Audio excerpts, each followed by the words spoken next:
We're back.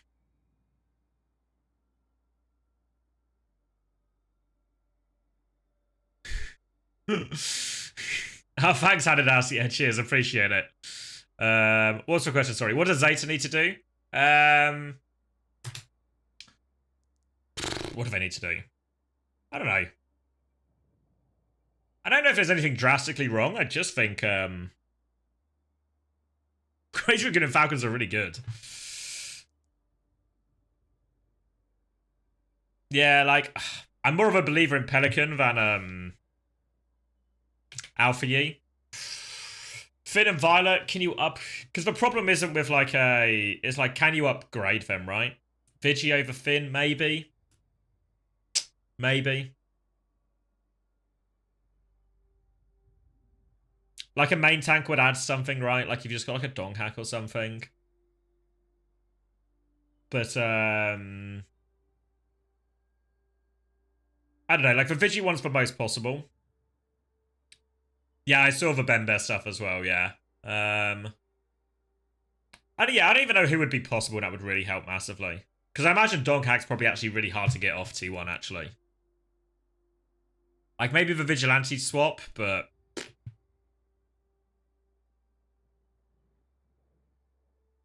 Get Heesung again. Yeah, probably never let Heesung go in the first place.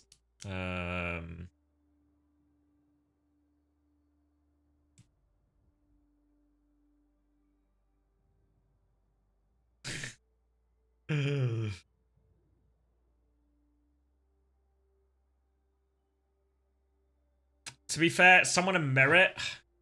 I think Flora's actually played probably some of his best Overwatch so far this year. So I don't know. I don't know. Low key, do they not just need to like stop messing up the draft as well? Right? Like, if they just stop messing up the draft, wouldn't that help them massively as well?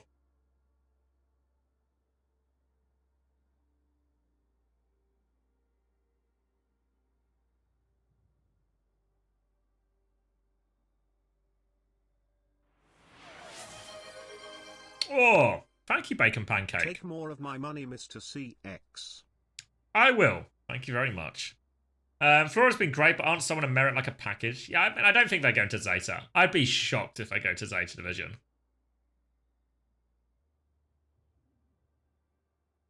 Yeah, I don't think Peli on hit scan is the solution either. Yeah, no, you can upgrade the team, but...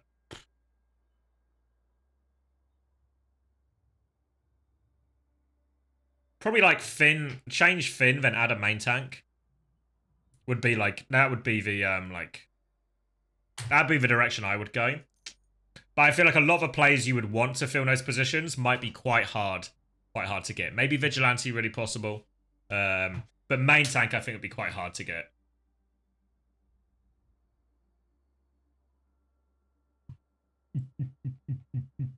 Alright, where are we going now? Fuck. Which map was next? The Esperança? Esperança. Alright, let me grab a drink, and then we can lock in for that as well.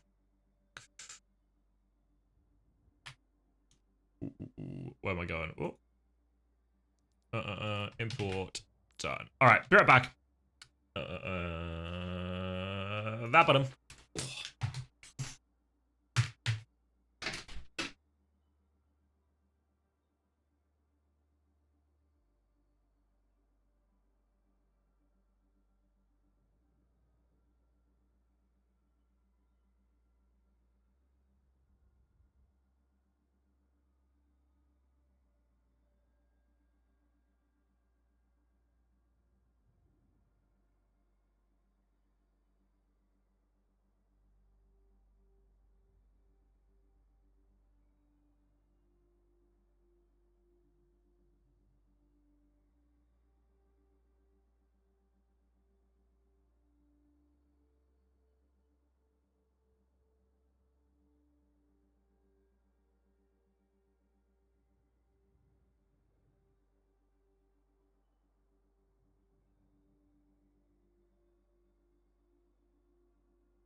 I think the problem, I don't know. I think this one in particular, this Asia playoffs, I think they kind of just bottled it as well. Like, they just didn't play very well. Like, because when you get to this level and you're talking about you have to beat Crazy Raccoon, you have to beat Falcons to stand a chance, right? You literally have to beat those teams, maybe both of them, to qualify. You need to play really fucking well. And all of a sudden, the best players, like, who are the best players on Zeta Division, right? Like Pelican, Bernard are probably the two big stars. Then, did Bernard... I don't think Bernard had a particularly bad Asia playoffs. But you don't need him to just play okay. You need him to play at his best. You need, like, the most out of him. Maybe some of that was, like, a little bit of a meta as well, in terms of the heroes he ended up playing. Like, if I look back at Zeta Division's matches here. Let me scroll across here. So this is Zeta Division on the right here. He's playing mostly D.Va, Zarya, but the problem is he's playing Zarya versus Hanbin, so that's no good. He's playing Winston, right? Because these maps are all competitive. These first two.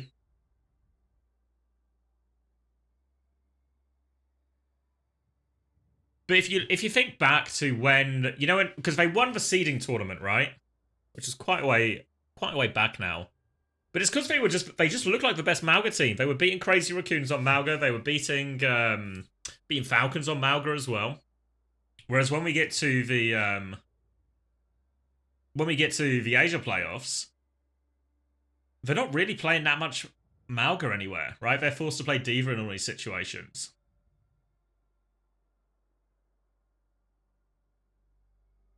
And then they even lose for Malga, obviously, up against Crazy Raccoon as well. So I don't know. Hey, Dispel. Never seem to win the clutch.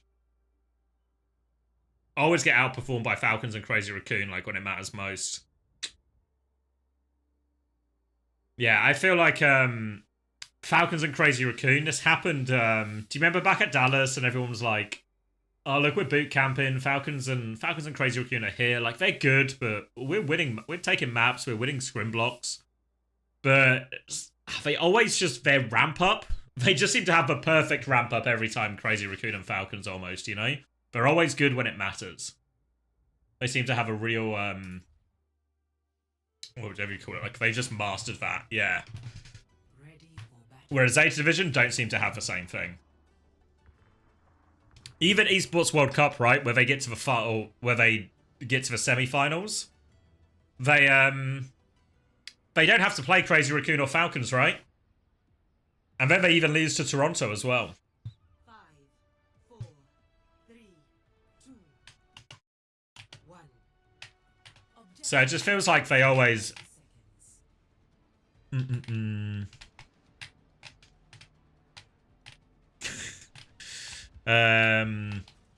Yeah, SSG was close, lost to Toronto. I don't know. It just seems to be they don't have it. They don't have it when it really matters. There's like a cap there, right? You know, we've talked about it with players sometimes where they'll look good, they'll look high talent. You know, people like Viper is like the classic example. But when they play against a certain skill of opposition or a certain pressure of match, they're just not able to replicate some of what they're able to show when the stakes are a little bit lower or the quality is a bit less. And that's just, I mean, that's just hard. That's why some players are the best and other players aren't the best, right? Like, look at the players we have, like, in front of us now in this final, right? How many of these players, like Chio, Fielder, Proper, Stalker, Hanbin, all of Crazy Raccoon as well, they all have the ability to play their best Overwatch in these high-pressure games.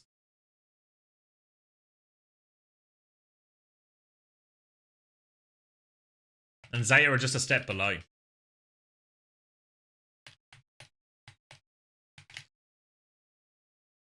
Was Zarya played at any... It was only ever really played between Falcons and... When Falcons and Zeta played each other, and there was Zarya, but that was basically the only time.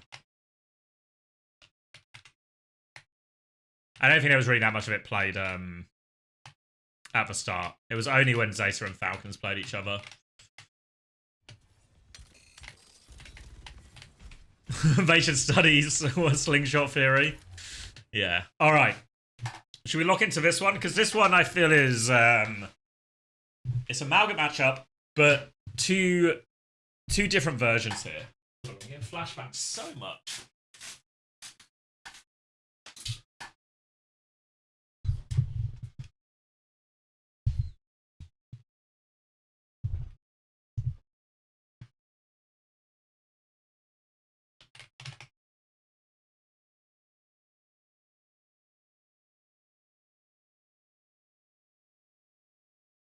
Oh, sorry. Okay. So two main differences in this style of comp, really. One is the frontline fight, unbelievable advantage for Crazy Raccoon, right? When we just get these two things where both teams swing, the Malgas are just shooting each other, and it just becomes like a classic sort of 5-on-5 brawl. There, Heesang should be able to win that frontline trade so much for Crazy Raccoon. Obviously, Lip can help a little bit as well. For Falcons on the other side, what they really need is Proper to do a lot. They need Proper to find some kind of flank timing or some kind of way to engage from a slight angle or something, just to get some value. Maybe again, Fielder can play or Chio can play kind of with him as well a little bit. Or the other option for Falcons is they do the opposite. They play really slow and really angly. Don't take this brawl at any point and just essentially buy more and more time or as much time as possible for Stalker to get opportunities and openings, and then rely on that to see them through. So two different options here. So for now, you can see Lip's going to put a TP just to get a bit of a side angle. They're going to actually chase Hanbin all the way out here, because I remember watching this first fight and being so worried for Falcons in this position. Like, fuck. How have we conceded this much of a map already?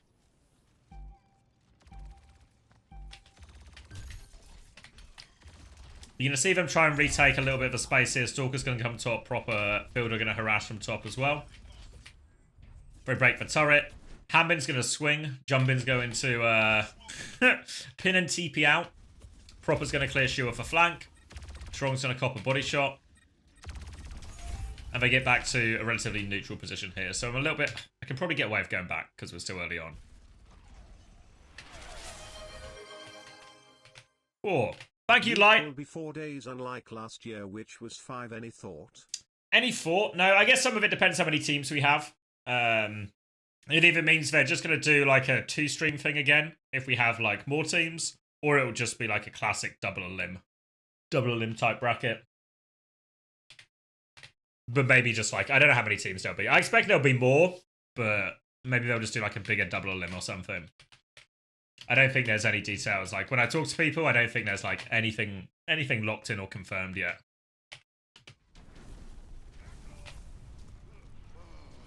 All right, so this is the bit where if I'm Crazy Raccoon, I don't understand why they give up the space, I guess is the question.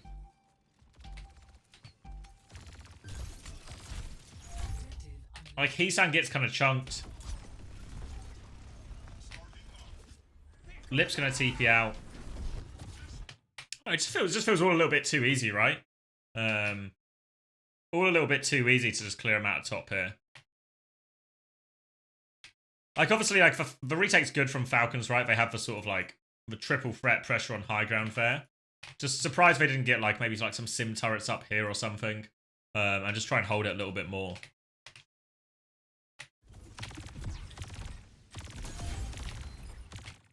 But either way, they get the space back to a neutral here, Falcons. Hanbin's going to go in, because even though we did talk about, and there's an option here for Falcons to play slower, if you have HP advantage, then you have HP advantage, right? So Hanbin's going to go in, try and make a play. Doesn't get all that close to anything. You can see Proper's trying to get in a position to deflect for him. Jumbin's going to immediately respond. Proper gets the deflect kill. Jumbin dies from this. I want to go back again. I'm going to try and make use of a go back while use of a rewind while we actually have enough of it.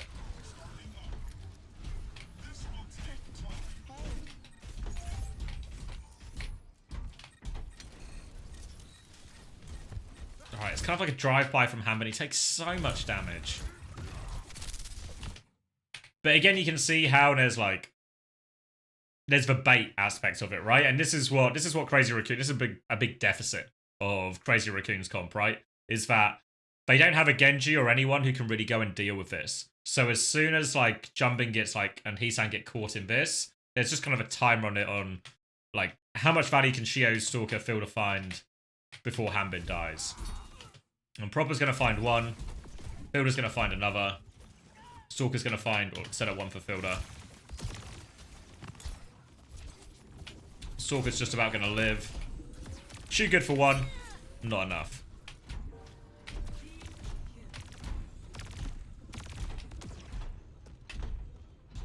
I think it was Heesang himself. It was a combination of Heesang and Jumpin. I felt like everyone just sort of shot it at the same time. I think you can kind of see the game plan there from Falcons though, right? Of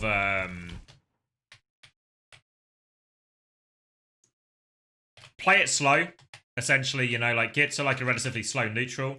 Give Stalker time to find a bit of value, maybe get a bit of poke damage onto Jumpin. If they ever feel like they have that HP advantage, then Hanbin can commit in. Bit of a suicide trip for Hanbin, but it'll create infinite space for everyone else here. So we'll see Heesang swap onto the Echo right now, so they have someone who can maybe contest and do something a little bit more about this space. Now, Lip is really close to wall. Gonna slow it down right now. Both teams actually kind of happy to slow it down because neither team quite have their ultimates yet. TP, bit of harass from Lip, just trying to find these last right clicks. Spamming, trading, building ults. Heesang's made his way around to this left-hand side. They're going to TP. They're going to TP and Kitsune Rush here. Chio has the Ray to respond with. Stop doesn't find anything. Torpedoes come out. Shoot dies to the Disruptor shot as his Suzu goes off as well.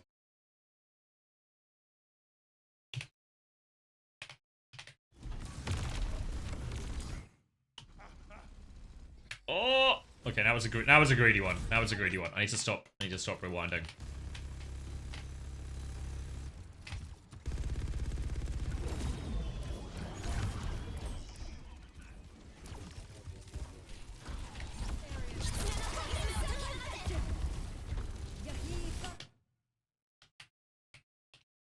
They just one-shot him. Suzu doesn't save them in time.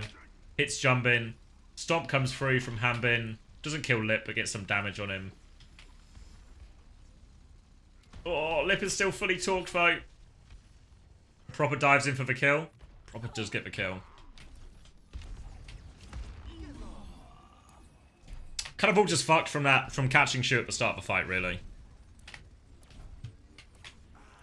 Classic Ray beats Rush, yeah, even with the symbol. But I guess the problem is, by the time the symbol came out, she was actually already dead.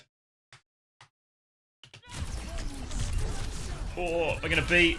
Pocket onto Stalker.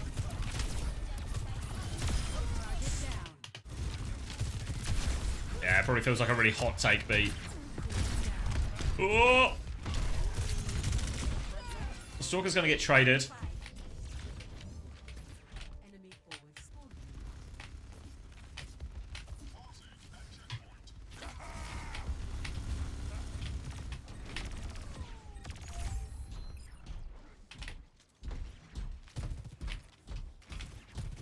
Alright, so the late trade on Stalker means they get a little bit of space back. They still fighting from the low ground though.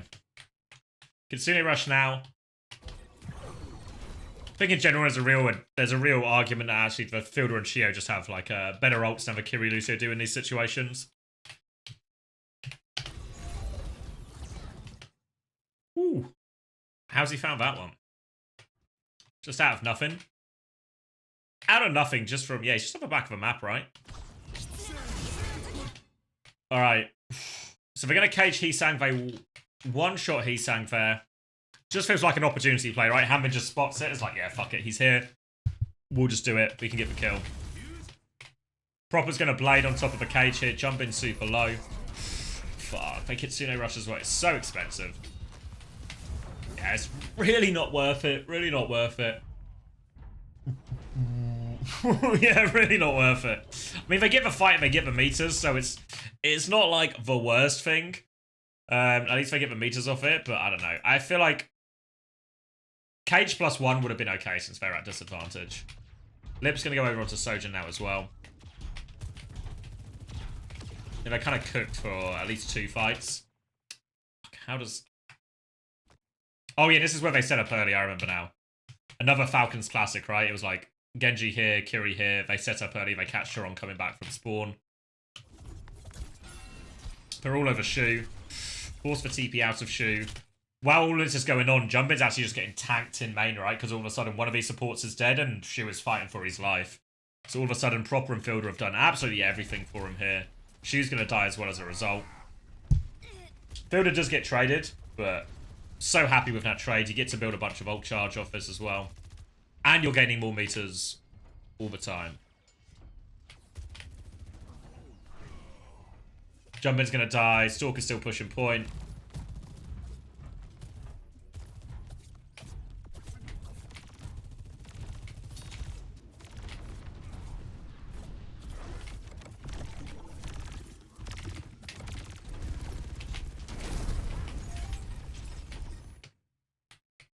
Alright, Hambin's going to stomp out. Proper goes for a bit of an assassination onto Heesang, doesn't find it.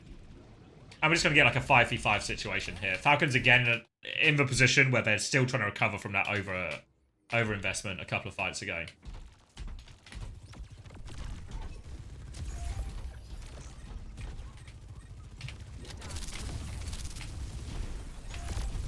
Alright, you can see the same thing again, like Fielder and Proper holding or playing so aggressively on this flank side. Gonna run into Heesang. Oh yeah, I remember this one. They're gonna run into Heesang here, but Heesang's gonna actually delete him. This is actually worst case for Falcons now, because Crazy Raccoon, if they're good, should be able to win this without using any ults. Hambin's gonna double down to try and make a play. Doesn't hit the stomp. Jumpin will hit the counter stomp. Short work made of Hambin. Stalker can't find anything on the swing. Alright. Okay. Still, that was 2 fights though, so they've recovered the ult situation a little bit here, Falcons. And they got up to 111 meters. Alright, they're gonna come back out and we're getting like a neutral or like the first fight situation again. Ray versus Tron doesn't quite have Ray, so it's like Ray Overclock versus Kitsune Rush Cage. So I think if I'm Falcons here, maybe I just start with Overclock, try and force something early, and then if they cage or something, I Ray back. If I get Kitsune Rush, I Ray back. They're going to have more ults here, but I think I just kind of have to rely on the Ray to do a lot of the heavy lifting. Or maybe I don't have to do any of the heavy lifting if Lip's just going to get an opening pick like that. Hammond's getting beamed down. They Ray to keep Hammond alive. Kitsune Rush in response, but the Ray should still be good. They kind of have to just disengage. Shu is going to get his Suzu Force and just die here. Copy comes out now from Heesang. Then he gets the double Malga situation. One counter pin is hit. Then he is stomped. Just getting absolutely egregiously bullied here, Hambin. Take a one-on-one. We're ganging up on him. Proper and Fielder are still very much doing their own thing during all of this because it's an ult disadvantage situation. They found 1 kill already. They lose Hambin. They're trying to get Lip. Cage doesn't actually catch anything. Lip deals with Proper as he chases him down. Fielder can't quite find the finishing damage. Alright. And they'll sort out. Stagger out Fielder a teeny bit. Alright, good copy again from Heesang. Felt like his copies have actually been really consistent value here. Just for double Malga. Felt like they've won almost every fight with it.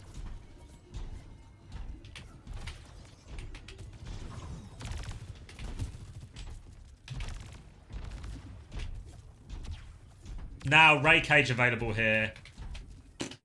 Again, it's a tough ult situation for Falcons. I feel like the Kitsune Rush will just lose to the Cage Ray. Need like Stalker to flank, Proper to maybe just try and go past where the Cage will be. Honestly, if I'm Jumpin, I think, or Crazy Raccoon in general, there's a real argument if we actually just play quite close to each other. We still need to like deny the flanks a little bit, like we need Heesang to deny Stalker a bit.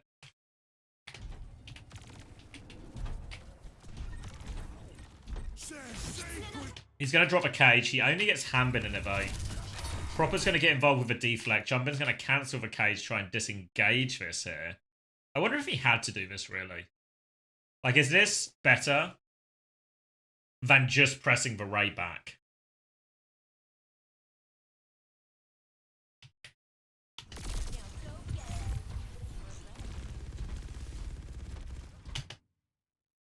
Fuck. Alright, Heesang dies behind.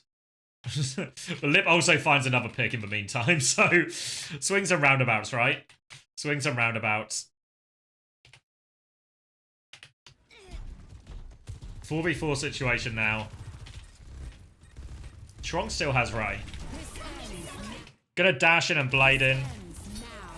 Oh, fuck. They just popped both DPS ults. Oh! Yeah, I think they should have just raid.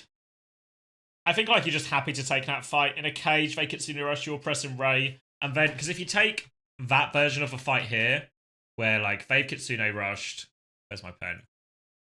You've caged, and you've got the Ray moving into it. If they blade and they overclock, then it really should just be the ability to get overclock and blade value when you have to go into a cage. Significantly harder, right? Significantly harder. So yeah, now they end up in this situation, and Falcons are going to go like double down on aggression. Proper and Stalk are going to try and find everything. Jumpin actually still cleans up. I really want to press rewind. It's so high risk, but I'm not going to do it.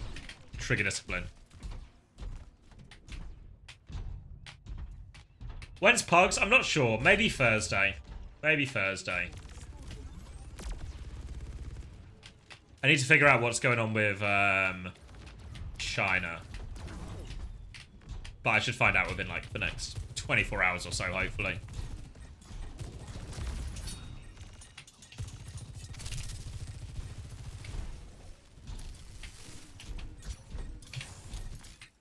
Alright, so fight at the choke now. No ults for Crazy Raccoon. Heesang and Shu gonna try and flank. Just getting an angle to poke back Hambin. They can poke out Hambin. Hambin will cardiac overdrive. Still has to give the space though. Pressure now. Stalker's force back as well. Hambin's gonna drop the cage. On to Jumpin. Proper's gonna get involved with a deflect. Suzu in there. And we can't save him.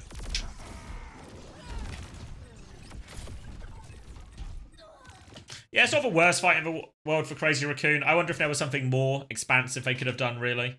Like, Jumpin's maybe going to have to tank for cage anyway. But maybe there was something like... I know Heesang came this way. Is there a possibility for Heesang to try and do a little bit more? Maybe Lip to go up here and try and find something. Felt all a little bit safe, maybe, from Crazy Raccoon. Just going to tank the fight instead. I think that's what we always talk about from Stockholm, right? Is actually Falcon's ability to win difficult ult situations is what would ultimately swing a lot of these series in their favour. How do the pugs work? Yeah, what you'll do is there's like a little bot that'll let you sign up. All you have to do is type the name of a role you want to play in Twitch chat. You add up, and then the bot will pick teams, and then you join a Discord channel in voice, and then you play from there.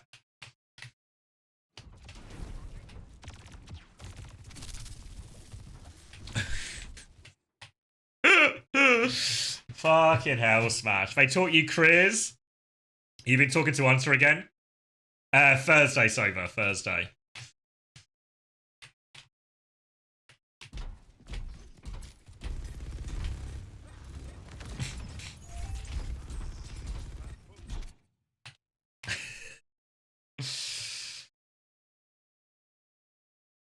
Come sliding in when someone says Pugbot.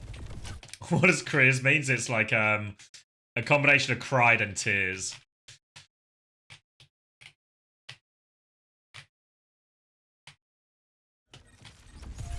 Alright, what am I looking at here? Similar retaker again, Shu and Heesang on the side fight. The rest of Crazy Raccoon trying to walk down main. Ult-wise, double support ult for Falcons, Nilly Blade, Cage, Kitsune Rush. Don't know. I think the Brig's just better in the mirror, honestly. Like, But Kitsune Rush feels like such a weak ult in so many situations. But I think if they do the copy Malga again, they can probably tank a lot of Array. Jumping can get the cage. Maybe like a second cage. I don't know. I actually think I prefer Falcon's ult situation here. Alright, Ray's going to come through. Jumpin's going to try and stop backwards. Walks out. Shioki will shoot immediately again as he casts it. I really want to rewind and see what happened, but okay. Let's slow the rest down. Hammer goes with a stomp. Cage comes in. Fielder's got the rally. Fielder is so good in these situations. This is part of the reason I like the rally so much in these mirrors. You see he's just going to deny all the healing onto Jumpin. Heesang's going to come in as well. Jumpin will actually die. They stay in the Ray. Heesang's going to go for a stomp. Just stomp Hanbin actually. And get a cage. But not a lot he can really do now. Just the last one alive. Can he get out? No.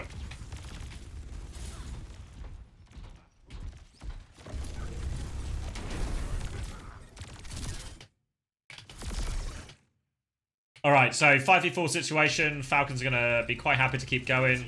Proper's going to blade. Proper's good for it. Catches Trong again. I don't know where Lip is. Lip's flanking. He's found a kill. Oh, this next kill's going to be harder. Oh, maybe not. Gets out.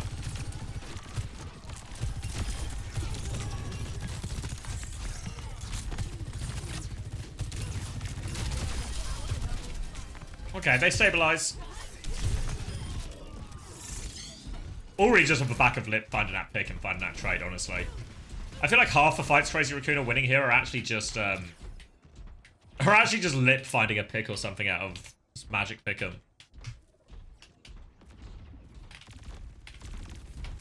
Where's Fielder going? Where's Fielder going? What's he done? What did he think was happening here?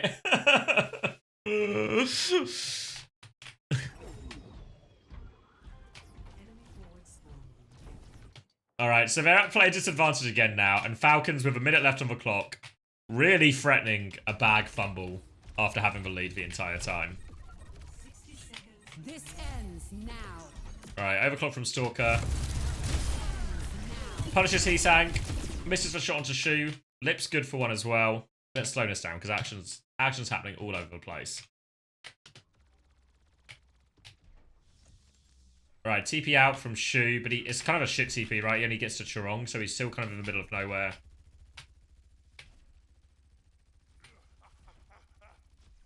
Stalker struggling. Lip will take him down.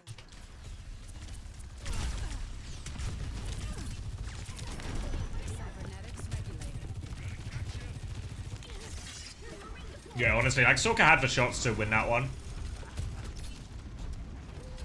Actually, just Lip again, though. Alright, 40 seconds left. Ray versus Ray. Kitsune Rush, Cage. Crazy Raccoon have advantage. I think they blow their load a bit in this fight, right, though? Because Falcons are going to squeeze 2 fights out of this.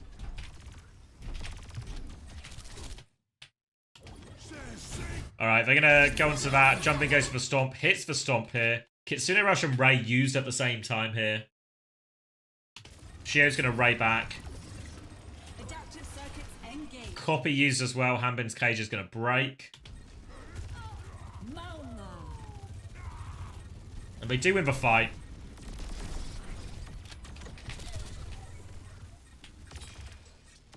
Yeah, I mean, I think it's the Kitsune Rushes that is the problem, right? Because if they have Ray, you know you're going to have to match Ray anyway. So they're going to cage, you're going to Ray, they're going to Ray. You can get the copy Malga going as well, then you have double copy Malga and Ray. You should be able to live the cage. Maybe even get a second cage, and then you can win.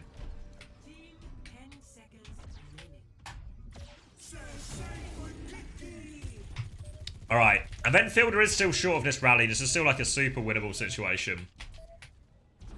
This is for one I think, like, I can't remember who it was, but we were talking about it at the time a little bit of like, is there just a cage from jumping that can put put Falcons under way more pressure, right? Some kind of cage in this area. I guess what's probably true as well is Crazy Raccoon are working on the basis that this is 100% fulfilled, all right? They're not going to know he's 16% short or whatever it is, right? So there is like if jumping is really far forward, it is a little bit awkward for him. Now, if a Brig is just in his face, he has to worry about that rally timing and like doesn't want to cage jacks, etc., etc. But instead he goes for like a really shallow cage. Like just onto Hanbin as soon as he gets it. Hanbin still has all of his cooldowns. And this allows Fielder to do this essentially, right? Like not only... It actually kills Lip. It's actually incredible that Lip manages... What was Lip trying to do?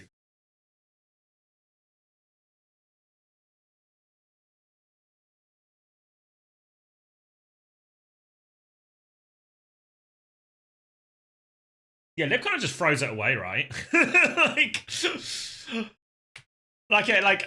remember at the time talked a lot about the cage. You know, like could it have been a better cage? Could we have found like a deeper position or caught him or threatened like even a C9 with a cage type deal? You know, like if you cage in this area, do you do a situation where Proper is forced to basically go and touch point, and then you just put Falcons in like this really awkward position? But Lip also just wanders into fucking no man's land and dies to a combination of like Fielder and Chio. I mean, to be fair, Chio also dies as well at this exact moment, you know? But then Shu has to TP out. Hanbin is desperately buying time. Proper's helping him out there. Then they get the rally. But in reality, they've just survived the cage anyway, right? Even before the rally comes out, the cage just lives. Then they're able to get the bash. Shield up now. Hanbin's going to get another cardiac overdrive. Proper is just in the back line. Killing both supports. Alright, I'm going to try and rewind. It might crash. Yeah, fuck. Oh well. We'll never know. Yeah, I don't know what Lip was up to.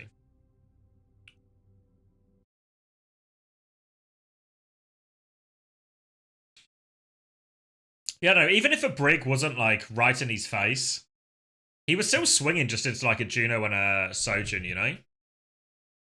So it feels like he was kind of cooked no matter what.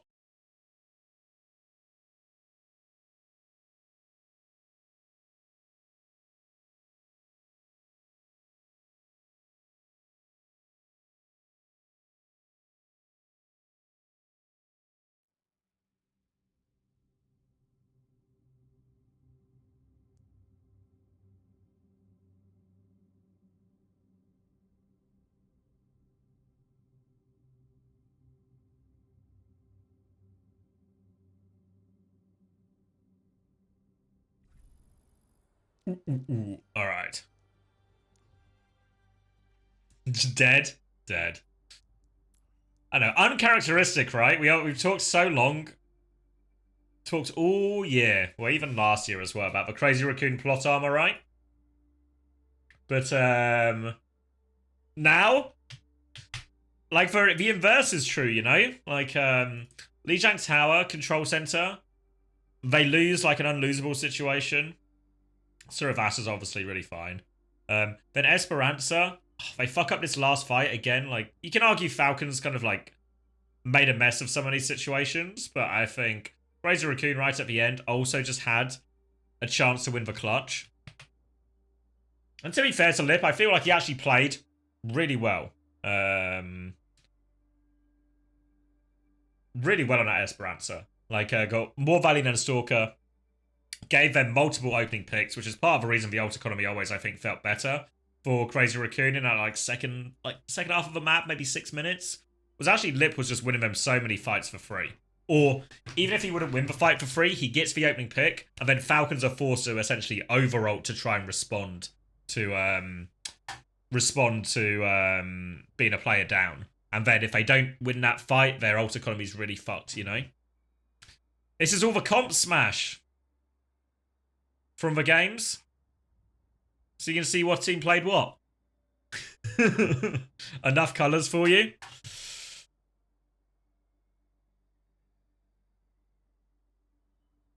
We'll have a replay curses here. No, we're not gambling with it, because it will just slow it down.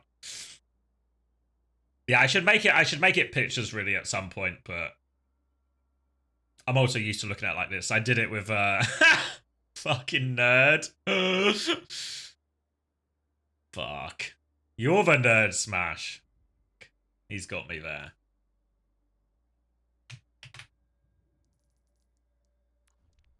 It's useful, Smash. And then I can look, I can see. I can see what the teams play. I can find which teams play the same comp matchups as us, and we copy them. I did the same in let's see. I did the same in London. Here we go. 23-24.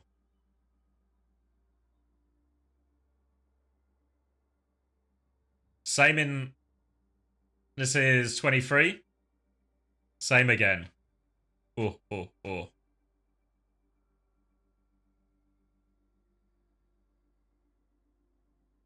And then I can be like, oh, what did Dallas play? Time to go copy Dallas. Let's find where, like, I find, oh, we suck at Eichenwald. Why do we suck so much at Eichenwald? Who's good at Eichenwald? Dallas. Maybe we can copy Dallas, you know? Same 2024. Obviously, this was last year. I feel like there was another one maybe as well. Was it this one? Was this the original? Oh, yeah. Oh, it's filtered to Midtown at the moment. Yeah, not as pretty. You can see it's got prettier over the years, but same kind of idea.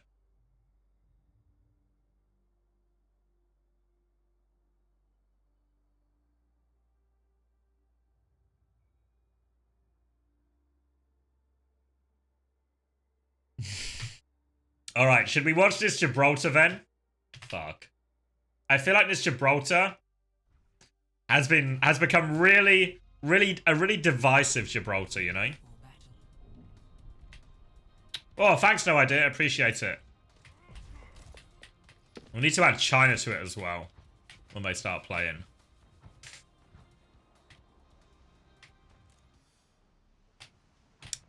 I get it when you were a coach, but why still do it? Any particular reason? Because the same thing. I think one thing I'm sort of increasingly conscious of is when I'm doing the content is I spend a lot of time watching Overwatch, but not a lot of time looking in big detail.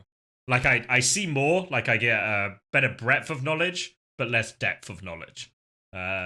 So stuff like this, I think, is really helpful for me just to sort of like focus in on what I want to look at and what to expect from other teams, you know? So, whereas in London, I would maybe use it to what to expect from other teams, as in like, what should we expect to play versus? Because also I would always have the URL links as well, so I could just look it up at the drop of a hat, right? Like sometimes, if a team picks a certain map, we would very much, like if we weren't sure, I could just find it really quickly and go, oh, last time Way played Suravasa, here's what they did, or here's what their first fight looked like. But like when I'm a coach or when I'm a streamer now, it also helps as well because like when I have when I'm talking about like, oh, Crazy Raccoon and Falcons are playing this matchup, right? Or like maybe an easy example is like Falcons and Zeta Division are playing, right? They are playing the lower bracket final today, big game. And then before the stream, I can just go back and I can look at what happened last time? What did they ban? What heroes did they play, you know? And it just helps, especially when I watch so much and my memory doesn't remember it all, just to look it up and prepare again. So I think it's really useful for like, I guess, like casting preparation type of stuff. All right. So this Gibraltar. Oh, fuck. Maybe I shouldn't have skipped. Okay, it's okay.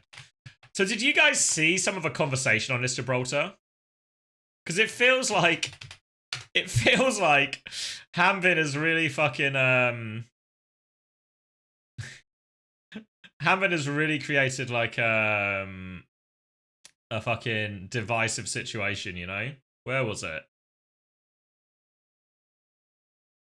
I feel like I've seen like 2 separate super long fucking conversations about it.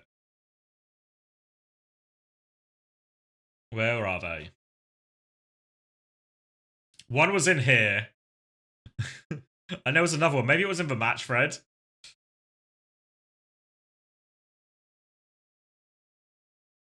Not the Reddit takes. Where is it? Where is it? Maybe it was was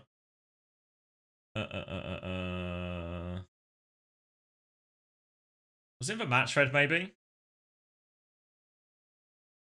Just scroll past it 3 times. There was one where it was just about like for Han Vincent. Oh, here we go. Thank you. You're right. So yeah, so all of a sudden, someone drops this fucking like, you just know it's going to be a certain type of thread when you see that the message is this long, right? Talking about the, you know, blah, blah, blah, blah, blah, blah, blah, blah, blah. And then it obviously descends into like a fucking conversation, right? And I was like, fuck. Yeah, that's all right. I ain't reading it either, Wilder. Like, I started reading it, and then I realized, like, as soon as you start getting into, like, paragraphs like this, it's fucking cooked for any kind of Overwatch conversation, you know? It's everyone just talking. Everyone just talking. And then I saw, Plat Chat came out. I've not watched Plat Chat, so I don't know how, like, accurate it is. But obviously they must have talked about Hanbin as well. And then Jill Stingray felt Avril was being extremely uncharitable about the Hanbin incident here. Drops another fucking essay. To be fair, when I looked at this thread, the essay had only just been posted, you know, so I've not seen the fallout. Alright. To be honest, I can't be bothered to get into it because it would involve reading... It would involve reading 1, 2, 3, 4, 5, 6, 7, 8, 9, 10, 11, 12, 13, 14, 15, 16, 17, 18, 19, 20. 21 paragraphs. No, different people, Piggy. Different people, Piggy. Which is why I was like...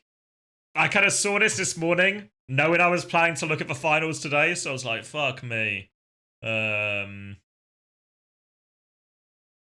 Fuck me, it's going to, it seems to be a very controversial one. So, I don't know who's right and who's wrong, right? I've not watched Plat Chat, so I don't know what the take is. So, we're going to go in, and we're just going to look, we're not going to listen to the noise for propaganda from either side. We're just going to go in, just gonna go in with an empty minds and clear hearts. Alright, so ban situation doesn't really matter too much because both teams are quite happy to play. It's gonna be the Hanzo ban from Crazy Raccoon, affects Stalker a little bit, a Zen ban here from Falcons. Maybe not the most impactful bans. You know, Stalker off Hanzo is probably like reasonable impact, but the Zen one, wow, Crazy Raccoon have ran like Zen Baptiste here before and stuff. I don't think they're really gonna do it, especially if there's no Diva ban, right? Because they burnt the Diva ban earlier on Lijiang Tower. So just gonna be a good old fashioned Winston mirror. All right, oh, fuck. But the problem with like dive is so hard to watch in one take. So like in reality, you need to rewind a lot. So we might just have to go like piece by piece.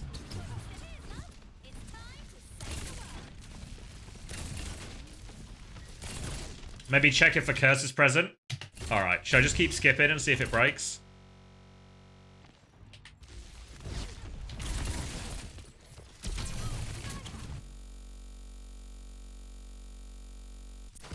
Ooh.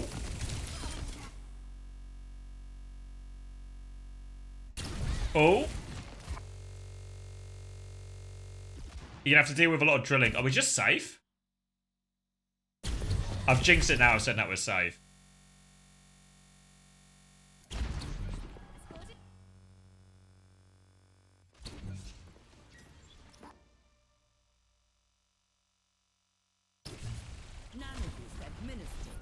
Safe! Oh, good shout, actually, then. All right, let me... I might even turn my fucking skip down a little bit here. Alright. Honestly, it feels like we're safe. It feels like we're safe, but this means I think this is actually the ideal. This is the perfect map. If we're going to get lucky on one map being safe, this was the one to make sure of it. Take for piss. He's just he's just walked through everyone. Alright, immediate opening pick onto Stalker. Cheers. Oh, thanks, Heesang, mate. Alright, other than that, everything looks pretty normal. They're trying to force point.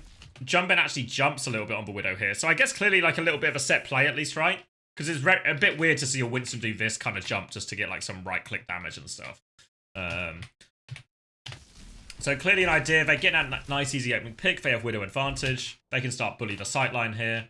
Lip can kind of take over. Everyone from Falcons has to D-peek a little bit.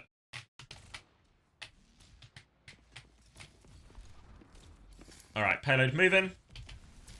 Stalker going to respawn. Alright. Tron going to get the high ground. They force Hanbin back. Falcons go back to server.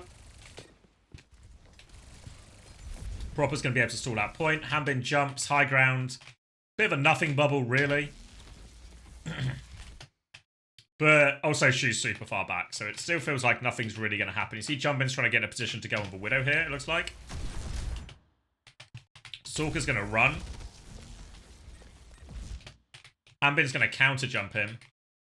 Obviously, in an ideal world, you'd probably want Hanbin to keep camping here, but he's like low value bubble. Means he's not really got a lot of an option. Stalker does live though. Gets the bubble just in time to block the nade. Will force jumping out. Chirong is trying to push. Fucking hell, Chirong. Chirong is trying to push during all of this. Heesang's gone in for a dive on the backline as well, while both Winstons are sort of like occupied with each other. Fielder and Shu are okay. Fielder's going to miss the nade. Heesang's going to die for this. So nice to be able to rewind freely. Back up, boot.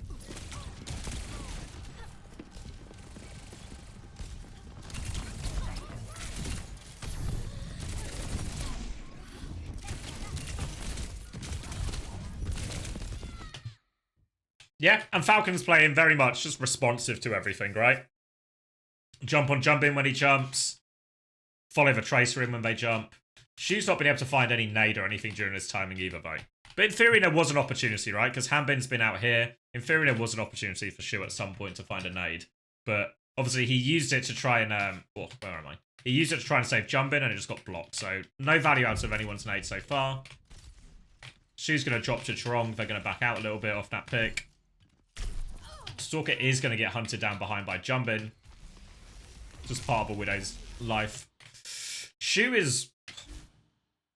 Alright, I thought they were just getting out. But apparently not.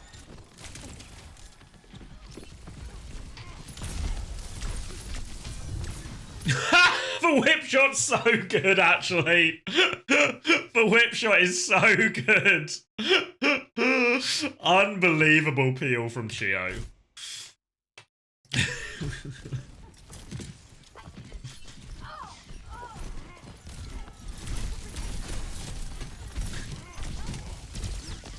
I mean, he's not doing it on purpose, right? Like, he's not calculated the whole thing. Fielder's going to nade defensively. Well, Fielder's going to nade defensively. And Shu and Fielder just hold strong.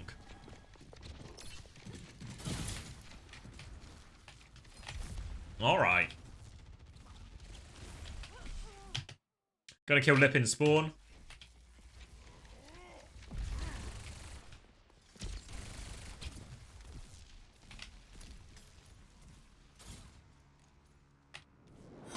Ooh. Thank you, iQuide. Thank you for the 10 months. Welcome back.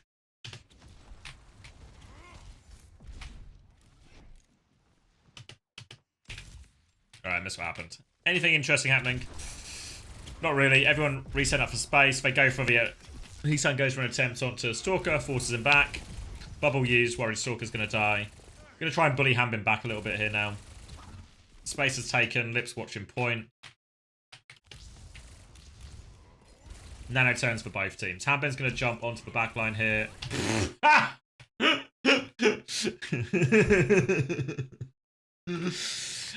He plays it.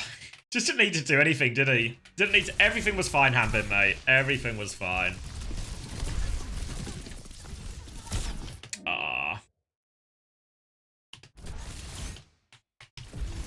Yeah, but he's going to get absolutely blown up. And now this is a very, very difficult situation for Falcons. We're going to try and rotate their backline out top. Proper's going to stall point. Trong is pushing again.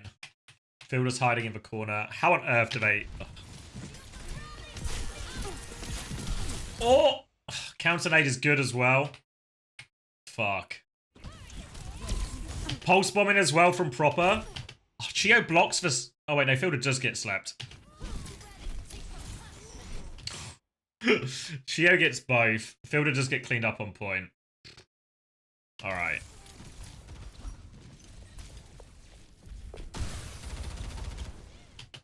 Honestly, I think Chio is very much dead here, surely, yeah. But they've kind of made it into a dogfight at least. Hanbin has Primal to stall out. Fielder's coming back on Lucio. Hanbin's going to pop Primal, but he kind of has to stay on point here. Lips pop wall. Shu has Nano coming back. Going to make a move onto the backline here. Hanbin will try and peel him a little bit. Proper takes over the touch. Hanbin going to get slept one more time. So much damage. Chio takes over the touch. Oh, they see 9.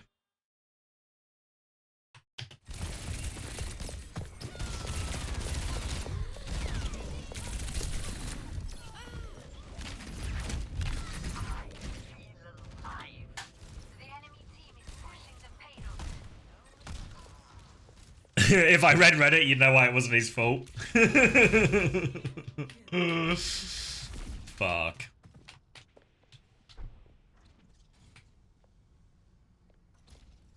I mean, to be fair, the hold was actually pretty good. Hold was pretty good. Just Hanbin dies egregiously pre-fight one of the times, and they get the cap off it. Kind of how Gibraltar goes, you know? Like, really easy to full hold, but really easy just to concede for fight. Why aren't Falcons playing Smurf? He's in the military. He's not on the team this year. He's gone to do his duty.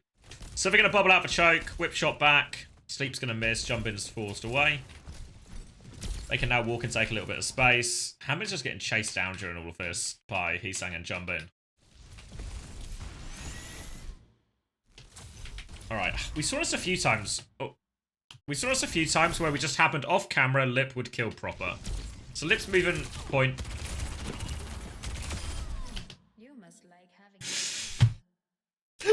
What's happened? I was honestly, I was so excited to watch this back in the replay viewer. Like, I bet Lip hit some insane fucking close range flick headshot on Proper, you know, to kill him. It was like some insane kill now we just didn't catch because you don't expect it. What am I watching?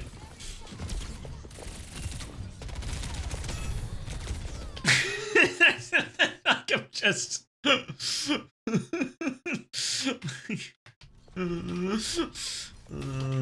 Alright. They do get betrayed. Oh, yeah. Alright. 1 for 1, though. 1 for 1, but the nade is really big from Shu.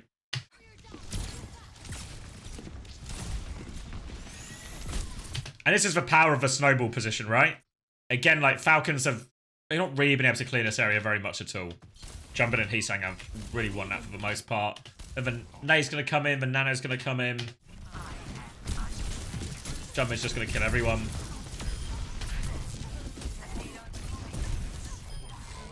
And it's a pretty good snowball. See ya, San.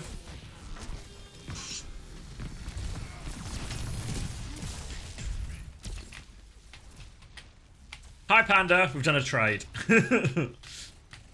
Maybe San and Panda are the same person.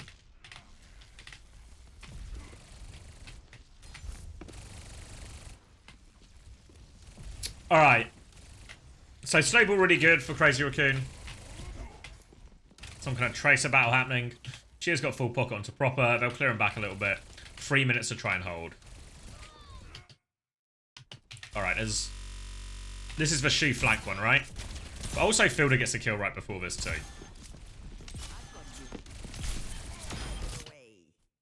So he's going to get that kill, but little does he know, standing right behind him is Shu the entire time. Shu's going to get slept. Lip has killed proper. And this one is going to be a cool shot though, surely, right?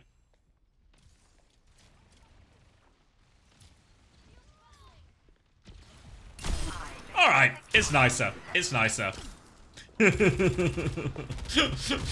That's more like it. And that is that's a huge reason why Shu's not actually traded despite being slept in front of everyone. What's this crosshair? When you have the display player's crosshair thing, or like, you know, where it shows you the crosshair that the player's using, it doesn't work in replay, so you just get the default one.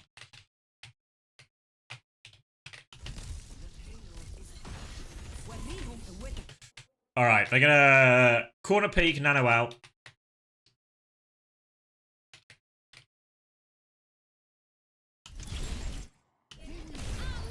Pulse bomb is going to be survived thanks to this nano. Hamber's going to get slept in the back. They rally in response to it. Oh, Hammer's not going to get primal. Fuck! He's going to get out though, actually. He's going to be okay. Wait, where's Chio gone? Right, nano comes out. Block for pulse bomb. Drop the rally. Standing on point. Miss for bash there. Gonna get juggled in. This is a problem. Oh, Primal's good from jumping. Oh, can't quite get the mega. Proper's gonna commit forward for a kill. He's gonna get naded and forced back. Jumping is still all over the back line. It's actually just jumping, right?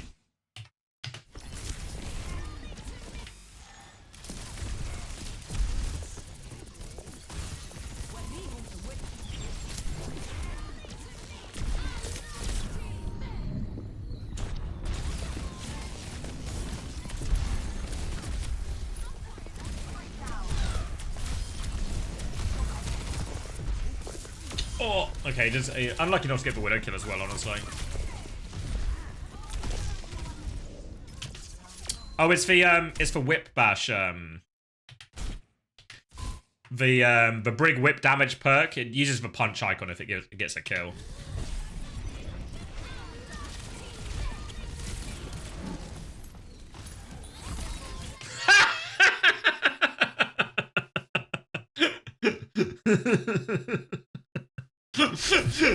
Fuck. Yeah. Because I mean, to be fair, Jumpin will still get the juggle on Chio, right? But at least he's probably made to fuck off for a while. Yeah, because this is for, you see, he's gonna get like the, he gets the extra damage. I mean, to be fair, even if Chio lives here, he actually doesn't die for like I don't know what he does, but he's at least annoying as fuck to deal with. You know, he can keep playing his life and he buys a lot of time and space.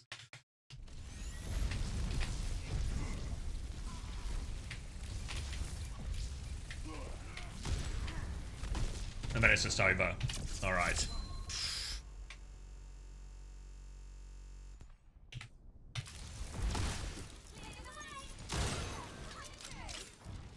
Falcons won like 3 fights. They had to do it in like overtime every single time, right? If I remember. Alright. Bubble on the point. Clear out Jumpin. Does Brig take the whip shot perk often? Yeah, I think most Brigs just take the whip shot perk actually. For their major perk.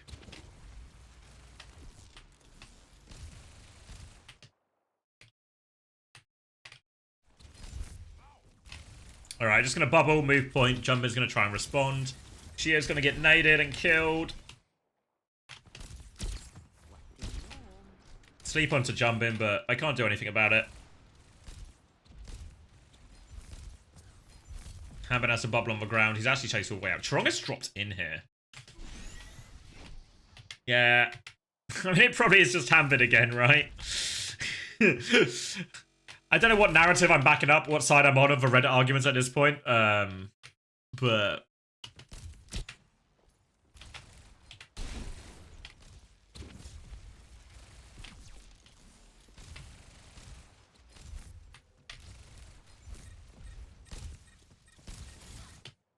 I mean, Chio's just not in the bubble as well, right? Like, if Chio's just in the bubble, maybe it's really fine. But instead of trying to find something like some kind of timing up here just to mark all of this while they force point. And Chio's gonna get punished for it.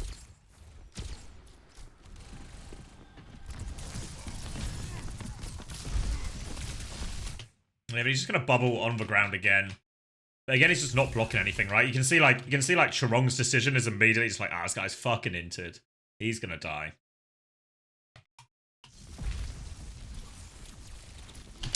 Why's Lip on Cass?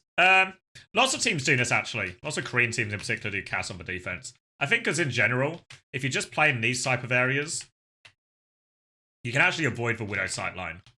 Because you can punish anything that comes up here, you can still shoot point. Your Winston can mark the Widow still. Your Winston Trace can still mark Widow in these areas. And then if you ever get forced back to server room, I think you probably actually just got like slightly better version of the sightline. People do it a lot on the retake here as well. I think in general, like what happens quite a lot of the time if you run Widow, you know what was happening to Stalker on first point where he was just playing the defensive Widow? He was playing like this angle. His team was holding like, his backline was holding here, his Winston was holding here, and he was here. And all that happened is the Winston just ran behind and killed him, you know? So I think on Widow, even though the sightlines are really good for it, etc., etc., it's so easy just to get sort of strung out by yourself in the back of the map. Whereas for Cass, can punish for Winston a lot of the time, break his bubble, make his life a lot harder.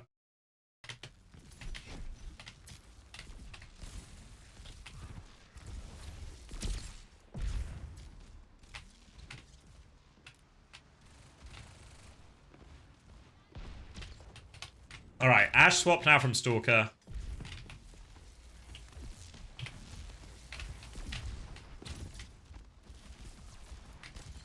Alright, nade onto the high ground. Fuck. I mean, the nade's good.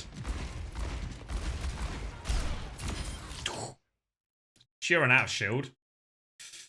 Maybe could have shielded one more, but Hamid's gonna go up, he's gonna get slept. He's gonna get naded, he's gonna die. Was it just a bit out of sync as well? Oh no, she just hits for sleep. Like, if she doesn't hit his sleep, like, he's dead. And then if he dies, maybe everyone dies. Helps as well now Lip just kills Stalker, so there's no dynamite or anything like that.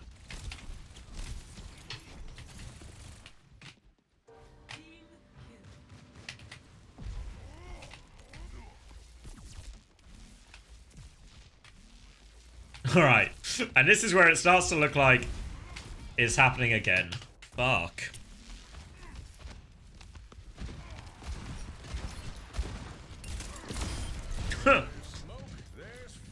Great. More time off the clock. Drops to the point, deals with Hambin. Hambin's just dead. Fielder's gonna get... Oh yeah, I remember this. Oh yeah, this happens as well at the same time. So even though they seem to have everything under control, they're also just gonna... They see the bricks here, she wants to rotate into them. hits the nade, Chio bashes inside thinking he's safe, but actually Charong and... They've actually pushed this.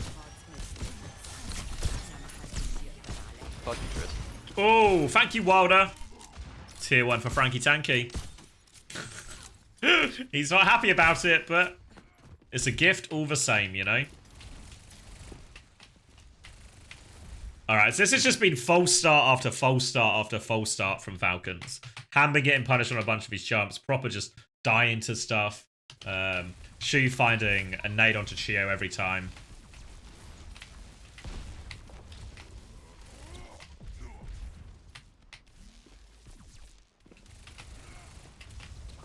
Falcons can't win it on a skill mirror.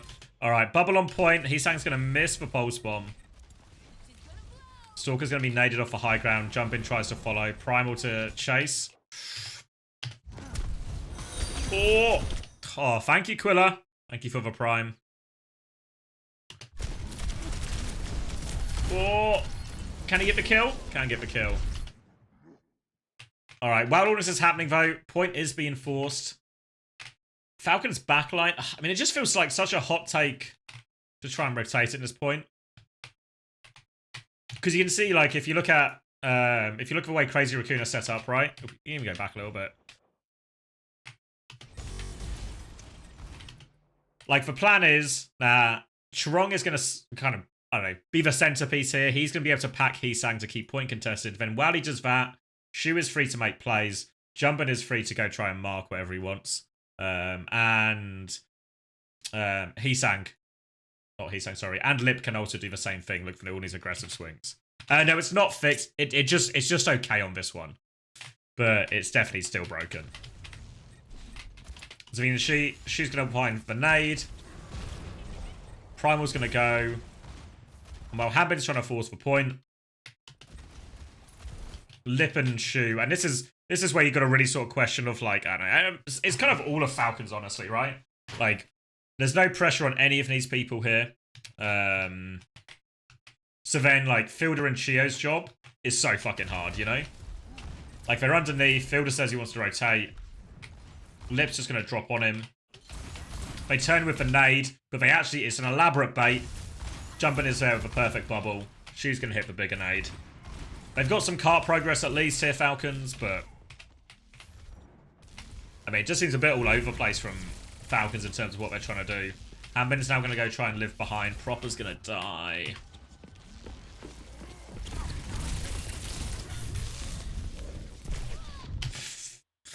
Fuck. Honestly, an uncharacteristically large amount of deaths from Proper with recall up.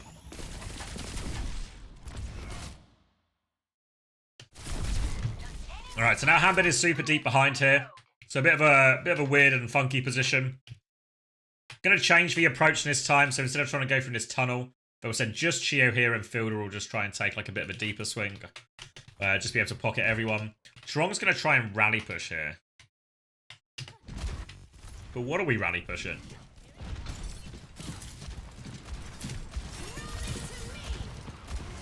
Fuck.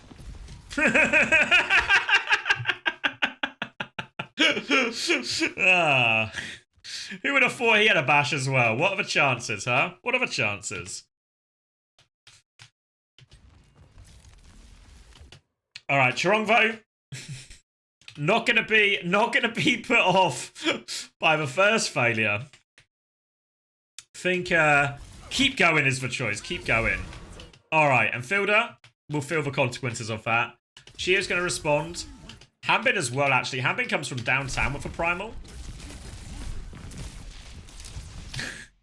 Again, there is still a question of, like, Hambin is just, like, why we... it just feels like... I guess he's just rushing it, right? Because they go early, he's just, like, trying to rush back here. We'll get the primal. Takes care of Chirong. Lip's going to drop in aggressively for one of these, but actually... Honestly, 2 for Hambin.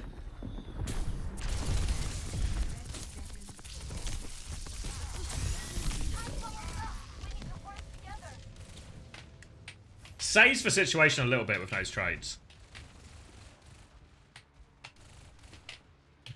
And most importantly, I guess, for Falcons, is those trades actually finally break the forward hold that they've just been unable to deal with. Or should, in theory, at least. Jumper's going to be forced to bubble on himself. Hammond gets whip shot on his way and naded. Interesting, like, kind of improvised setup, it feels like, where Shu's actually going to pocket point. Chirong and Lip are going to go top right. Jump in for the drop in. Lip, I think he gets nothing with this high noon, right? Or, like, damage onto Proper, but nothing else. Like, Fielder and Stalker. I mean, this overtime situation feels so fucking scuffed. Like, they've nanoed Hambin.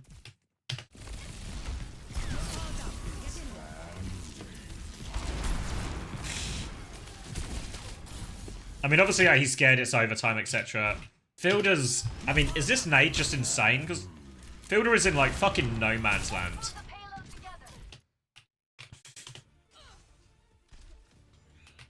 And he hits for left click? Fuck! Unbelievable. Unbelievable trade out of nothing from Fielder. And then Chirong is just pushed in.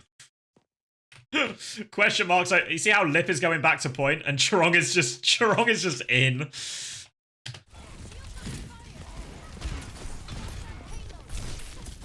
Immediate regret. Immediate regret. Yeah, I presume he thought what was going to happen is Lip was going to drop with him and they would just sort of collapse, right?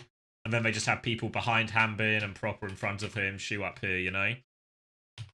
Yeah, I think he fell on purpose. I think it's just like a... what do you call it? Like a...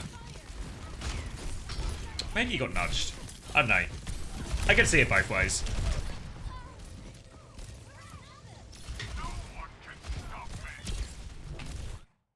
Then Heesang's going to miss the pulse bomb. They're going to clean everything up. And all of a sudden...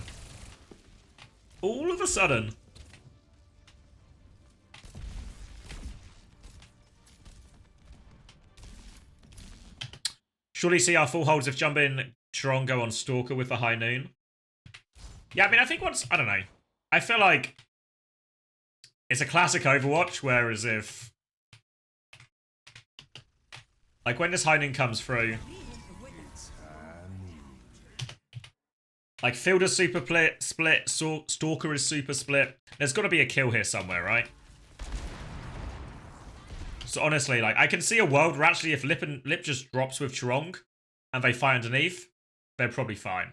If they just push Stalker, probably fine as well, right? They'll get that kill.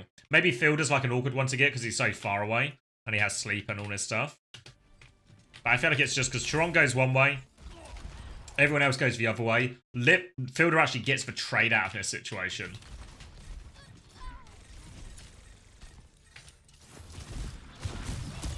I don't know. I feel like it's like, if they just don't all go in different directions, they're probably okay.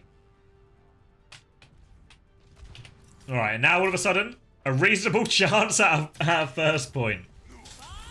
Right, Bob on point. Really tough fight here.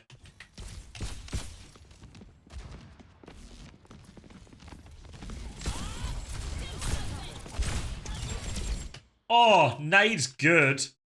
Pulse bomb's better though. Then all of a sudden, everything's starting to line up. She was like 20% off nano as well. Jumpin has to commit to point. Might have just been too hard with the Bob anyway. Should he drop with high noon? He probably could have.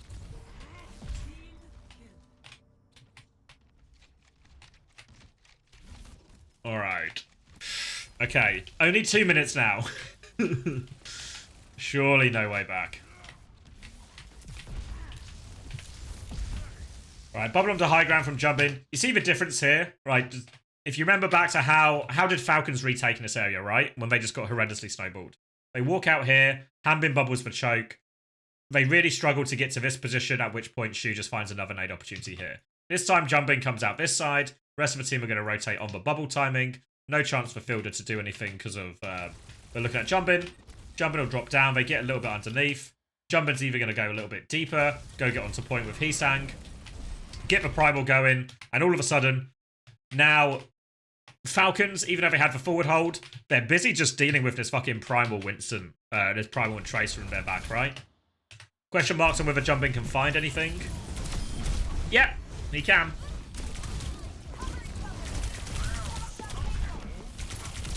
Oh! No problem. And again, if I look at it from like Fielder's point of view, how many nade opportunities did we get? Got one. Alright.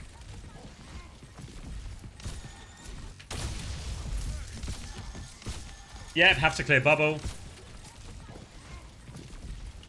You see Shu as well, already backed out of the choke, so now it's just for bringing the cast. Fielder can't quite see him. Throws a hopeful one at Shu. Hanbin's going to try and drop on these people, but just isn't quite there in time. Lip's going to find a kill before all of it. Fielder hits for sleep.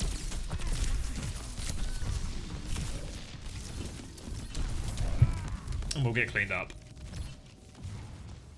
Yeah, it's really nicely played by Jumpin, actually. And now 1.5 minutes, really difficult retake. Surely they won't clutch it out again, right? They wouldn't do it twice.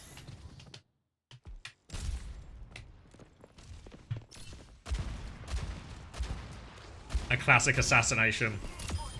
Huh.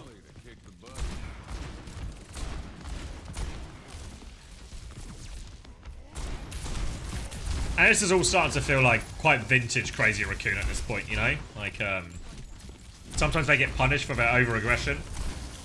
But they're forcing plays, they're making things happen. Proactive.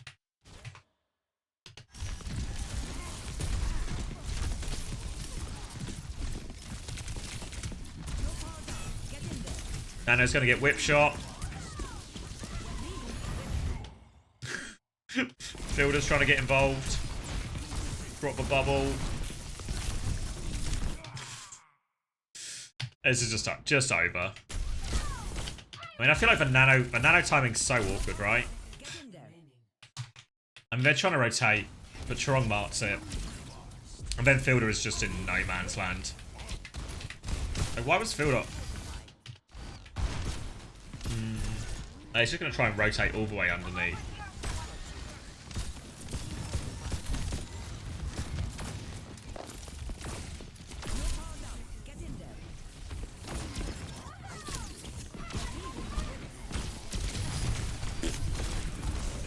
Just in so hopelessly deep.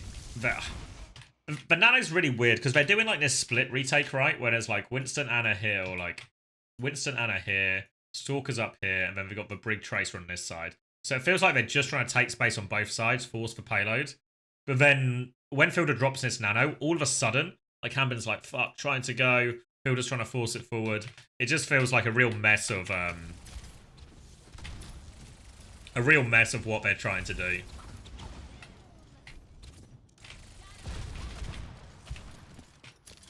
Alright, so 30 seconds left. The payload is here. 30 seconds remaining. Alright, so similar kind of approach here. Hambin's going to touch. Get a bit of cart push. Hisang will go deal with that. Jumper's going to go mark the Ana while they do that. Hambin's going to get a whole load of nothing, really.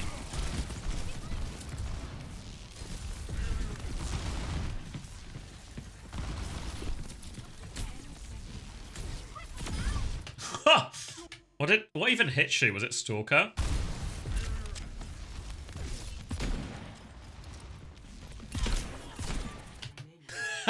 Just a quick double dink. And then Hambin's there right in time. Then Fielder finds the nade.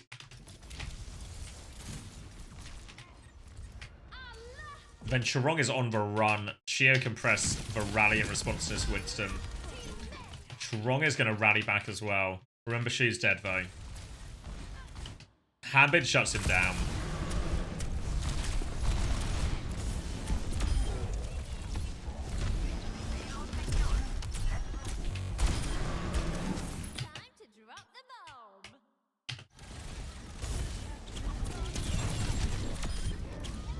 Yeah, it's a decent pulse bomb from Hisang, but damage already done.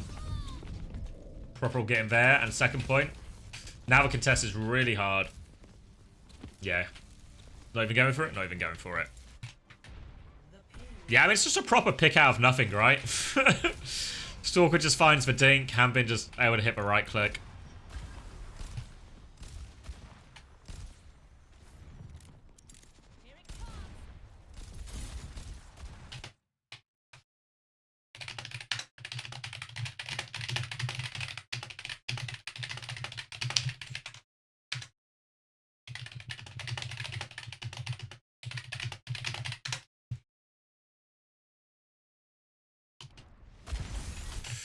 Alright, sorry. What am I looking at here?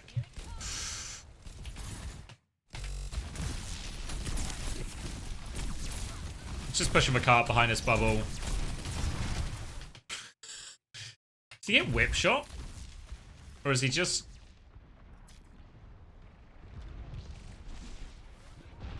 Oh yeah, he gets whip shot as he jumps, so he gets like the knockback damage. Alright, then a massive nade. Absolutely. Just easy for Shu. It's just kind of too early from Hambin, right? Like, nothing's happened yet. Not too sure about the Chinese teams. I'm not sure where the best way to try and find them is. Fuck me. This whip shot is actually brutal, no?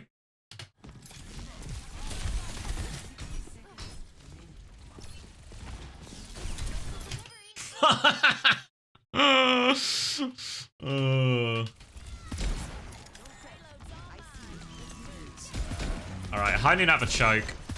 Everyone's going to DP. Nade comes out. Nano onto Hanbin. Shu's going to nano himself. Gets slept. They're also low on the side of Crazy Raccoon, but Jumpin's good for one.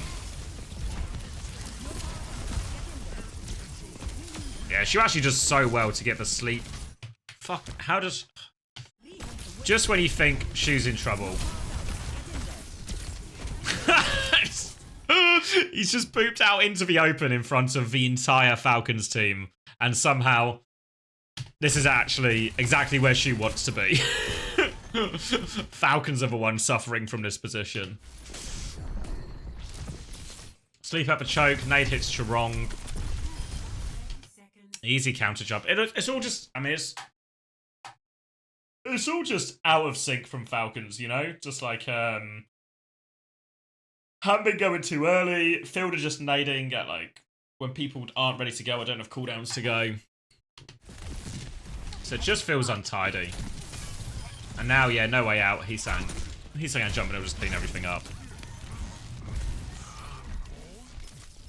It's just kind of over on that. So again, we're going to go into overtime. Again, Falcons don't feel like they've come very close to winning any kind of fight. Hanbin's just going to bubble on the point. Triggers the overtime.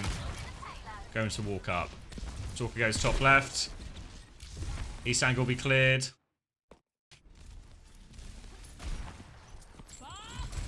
Alright, Bob to force for point. Nate hits Shu. Sleep onto Bob. Hanbin just bubbling up a choke here.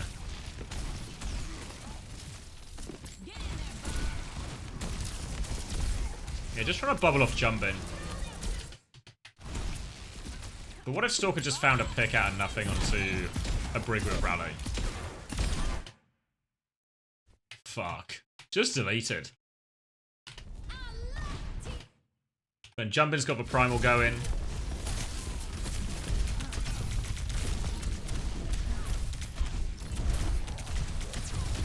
Oh my god, Chio.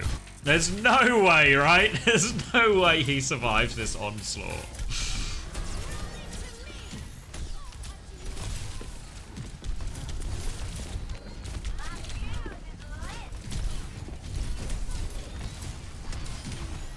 Fuck me. It's actually it's a classic Chio and Fielder situation.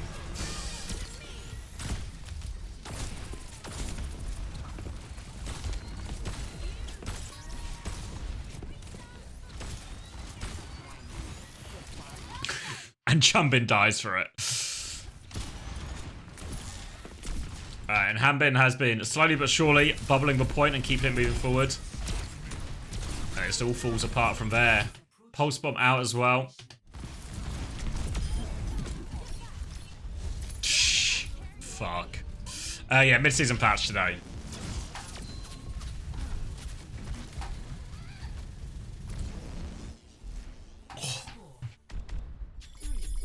Unbelievable that Chio and Fielder survived that situation.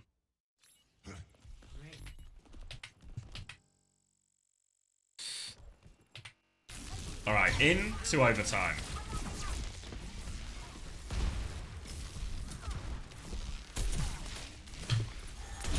No Turlins, no.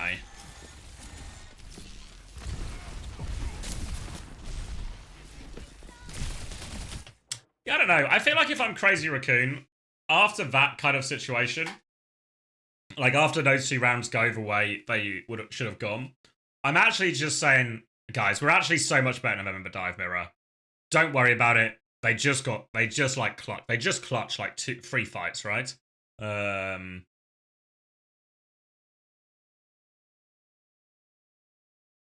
So don't worry about it. Just keep playing the same comp. Really, really fine. Don't worry about it. He could be the first coach to coach a Freja player. Is that how you say it? Freja? Or is it like Fraser? I mean, I don't know what you're picturing here, Turlins, but like Freya? Oh, okay. I don't know what you're picturing here, Turlins, but I don't know. Anyone who just sort of comes and like theory crafts without like just play it in scrims. Like, I don't know. 3 years of Overwatch League, Never did any of this, like, theory crafting stuff, really. It's been like 5 minutes before the scrim. Just play it and see what works out. Alright. Attack again for Falcons. 30 seconds remaining.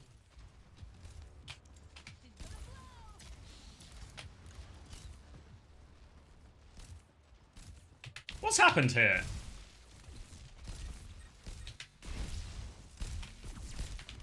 I feel like last time it was so difficult. So difficult for them to try and push first point here. They've got Fielder on high ground now. Stalker as well. Jumping will drop with the bubble. Chio gets naded again, but this time he's okay.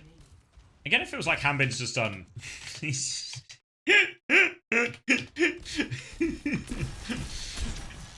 just playing a sniper.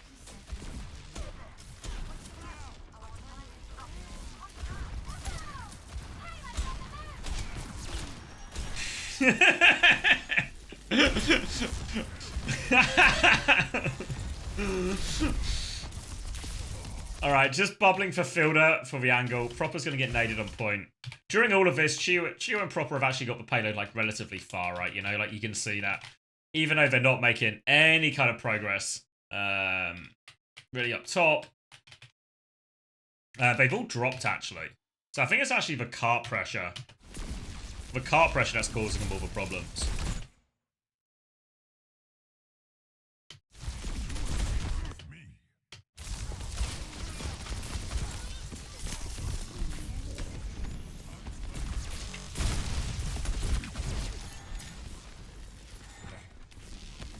I mean, does Shoot need to drop in this situation?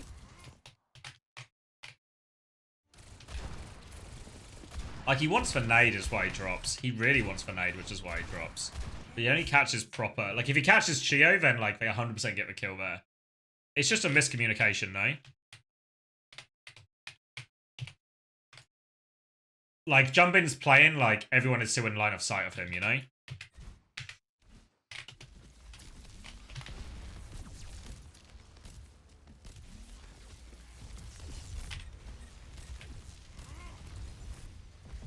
Like, he gets counter-jumped a bit. 10 seconds remaining. Yeah, like, it feels completely different if she was just swinging here with nade as well into this area or something. It's just like, everyone wanted to kill on point instead.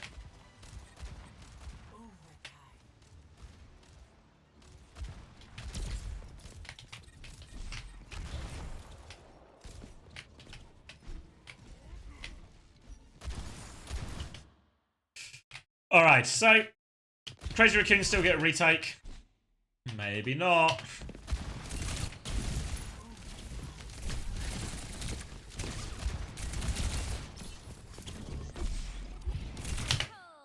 What are we doing?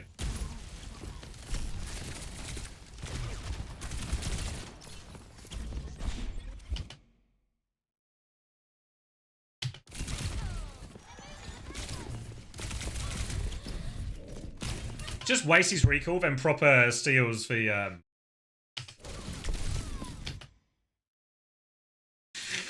pew. He actually just didn't. Yeah. I don't know what he was thinking. And then Fielder with a gigantic nade.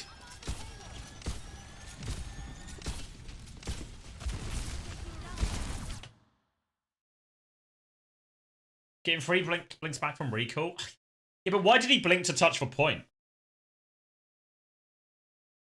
You know, like, why? Like, we're fucking going into overtime. Just wait for Jumbin, you know? Like, there's no way touching a point for half a second is worth for, like, so he either, like, yeah, he was either thinking about going to try and punish and then just changes his mind immediately when he realizes they're all there. I don't know. It's just fucked, though. And then he just sets himself up as the easiest kill. They're mostly doing the chain lightning now. And I think Hambin is the only exception here.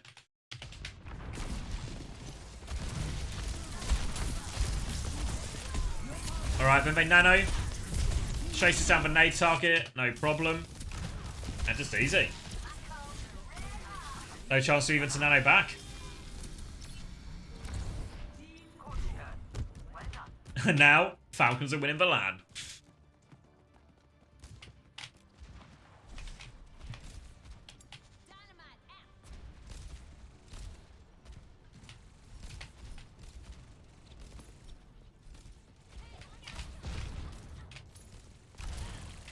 Alright, again, the snowball doesn't feel as dominant or as scary for for Falcons. I mean, to be fair, actually, this nade catches both of them, slows them down. Ambin isolates Chorong, but Bob comes out as well. Chorong is surely dead. Yeah. Alright. P-Sang's pulse goes wide. Oh! Ha!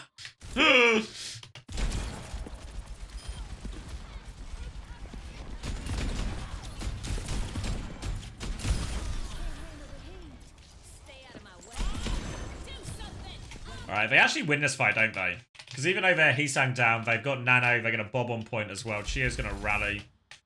Fielder's going to rotate into this area.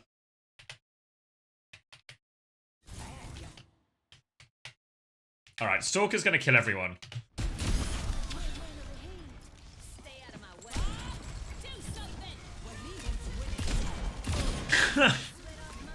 Just good for it.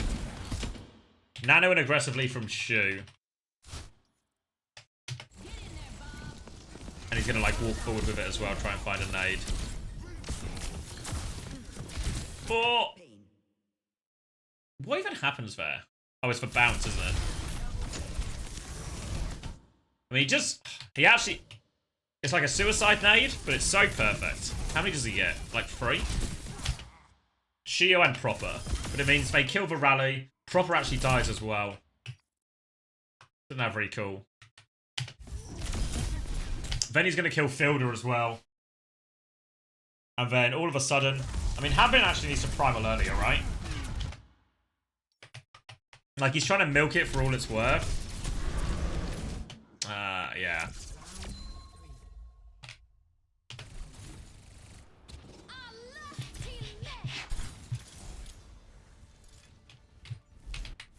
Alright, but still not too bad. Yeah, Hambin needs to primal earlier. I mean, it's actually, to be fair to Crazy Raccoon, that was a plot armor fight, that one. Winning that, whatever it was, like 2v5, 3v5, that's a plot armor fight.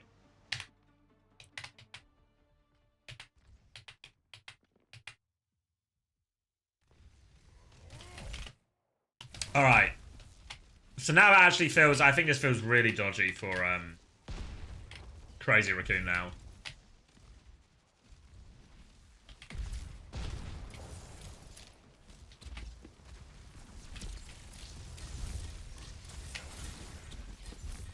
Yeah, I mean, to be fair, I think we'll wait and see how this one goes. But so far, how I feel is actually in the regular time rounds, so the first attack and the first defense for both teams, it felt like Crazy Raccoon were playing substantially better.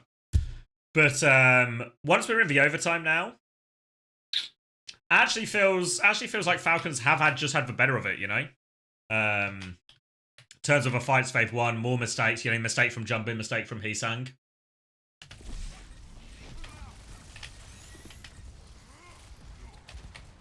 Alright, so Hambin will be naded and cleared. You see Fielder's going to rotate for an aggressive nade here. She's going to get taken off the edge. Jumpin's going to get slept by Fielder. I think he fell down as he was slept, fine.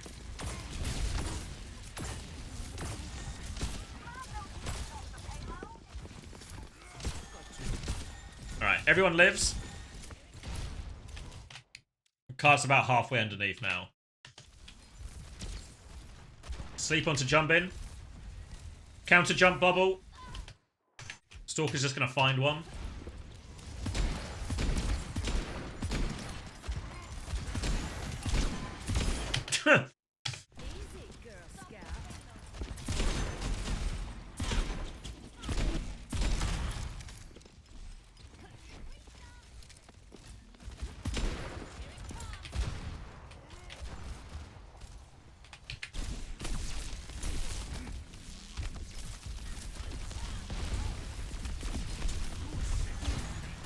What's he doing? You mean the one before Turlens?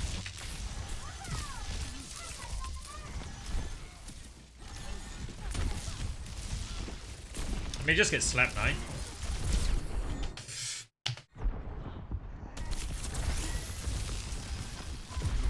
Oh, this one.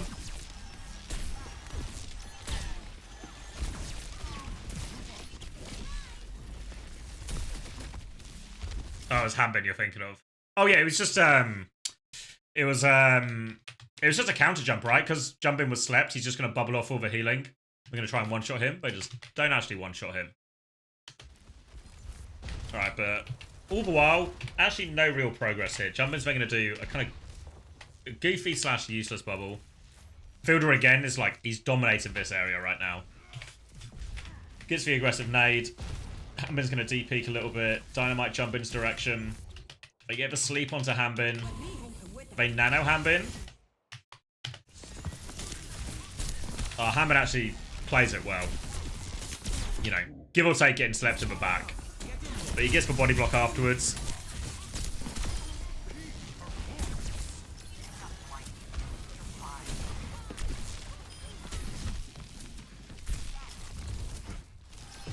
And alright. Yeah, not the greatest. Kind of like, you know, one ult, win a fight. Never going to be too unhappy with that. And it bails Hanbin out of a situation where he was caught. And now this, now Hanbin's just feeling himself, right? He just spots the opportunity. Decisiveness.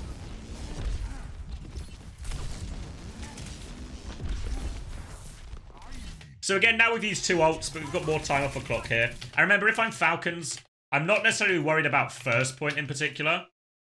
If I can just get enough time off on first point and then save some ults for second, then it's like a really fine situation. So there's like some game management here by Falcons, which makes these decisions, I think, even more value. So then Fielder again. Can't actually find the nade timing. He's trying to like find the timing around the bubble, but it doesn't open up.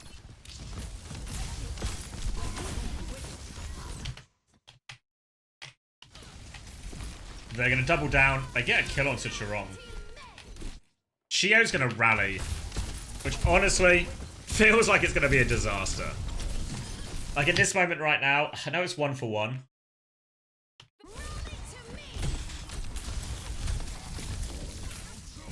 Yeah, it's going to be a disaster. Great. Alright. The crazy Raccoon plot armor. Starting to feel real. Once again.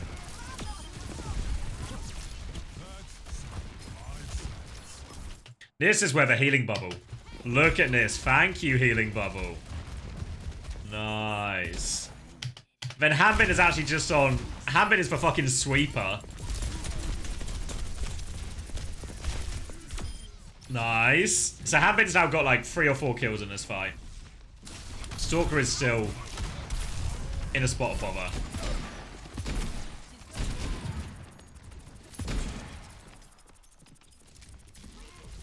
And everyone stabilizes. But they have used so many fucking ults for this. Look at Fielder again. Just doesn't give a fuck, right? This is actually... I always feel... People always do this thing, right? Because the narrative is always Shu is the aggressive support. Fielder is Mr. Safety first. Mr. You know, just keep everyone healed up. But honestly, I feel like it just doesn't apply to Fielder on Ana at all. Like, I feel like he does these type of things all the time. Like, obviously, there are ult disadvantage and they need a clutch here anyway. But he's been doing this all defense. Look at this. Rally comes out from Chirong. Shu's gonna die. Fielder gonna go out. Pulse Bomb is there from Proper.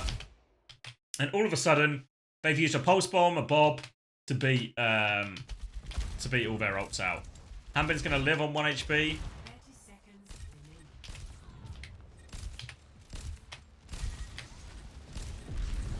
Hanbin gets lip. You have Coach Gun? I know he's just coached up there. Alright, now the Primal comes through from Jumpin though. It's just good Ana plays. Yeah, exactly, Tullens. I think it's just good Ana plays. I just don't like the narrative that people always say, like, Fielder's just the defensive guy.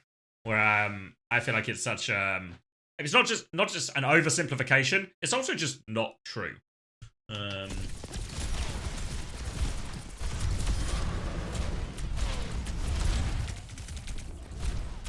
Alright. Nice primal from Jumbin.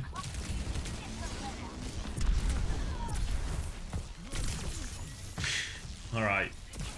Jumbin. Trying to salvage it. Pulse bomb. Did he hit it? Or did he just have too much health?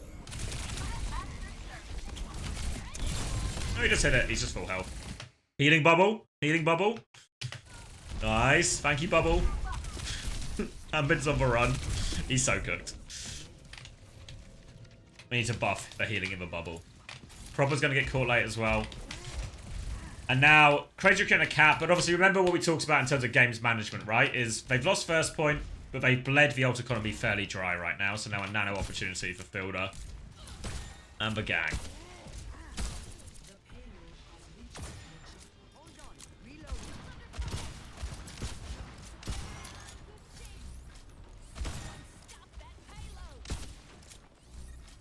Yeah, I mean, it's not an unreasonable situation, but it maybe is if the fight starts like this.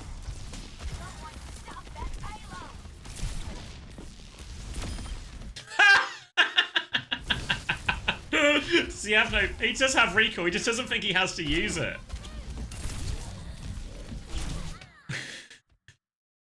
Where are my supports? Oh, my supports are top and she's only just spawned. Actual pick out of nothing. Thank you, Hambin.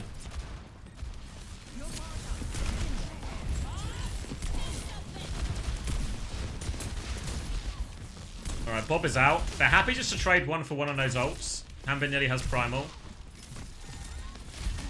And this is where, like, Jumbin's taking so much damage walking in, right? And now the doors are going to fucking close. And Jumbin's going to realise... No! Oh no! The door is shutting. They're not going to make it through in time. I'm in so much fucking trouble right now. Shoo! Shoo! I need more heals. Shoo! And then the primal comes in from Hambin.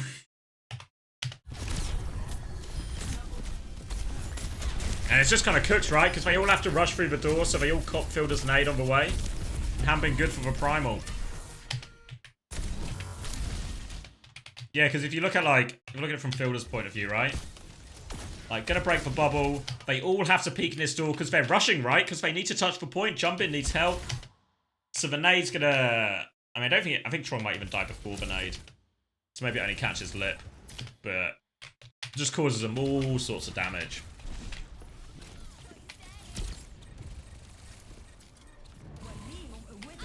And yeah, like, Heesang even peeks for the nano, but he C9s as he does it.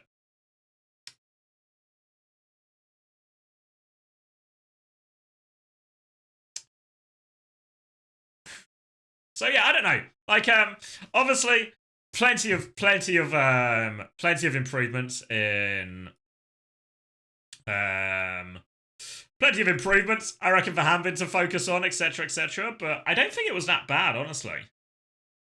Like, it was bad, but considering he's not a Winston player, I don't think it's that bad, right? You can see there's a few times where he's playing it like super slow and super conservative because he doesn't trust himself to get out of the situations that maybe Jumbin does. So I think there's like there's inaction from Hambin a lot of the time. But actually, in that overtime, he was pretty good for it, honestly. In that overtime defense, he was finding all the trade kills. He was getting value with his primal. He was landing on the backline. He was killing the backline multiple times. Like, the overtime defense from Hambin, actually pretty good. So I don't know what the conclusion was on Reddit.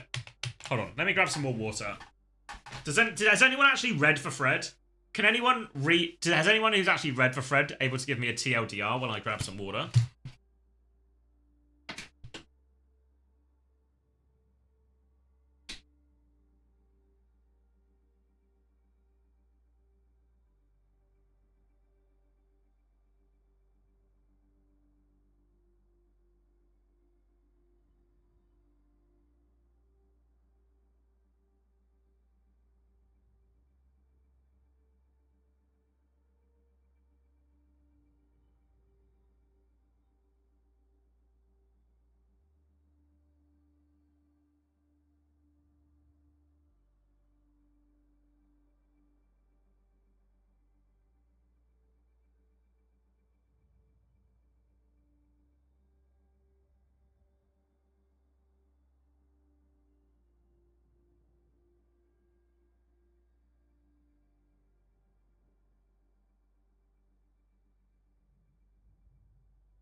I'm back. Ooh.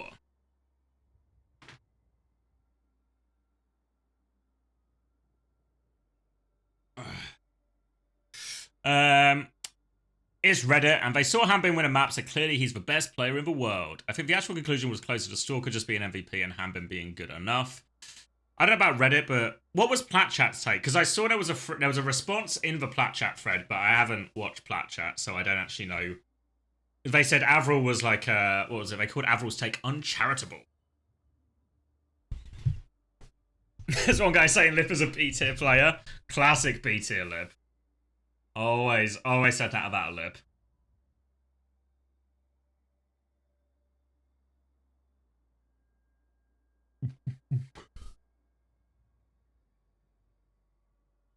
Yeah, I mean, yeah, I think, honestly, there's loads of times that Hanbin causes Falcons problems by being too passive and not really doing his job.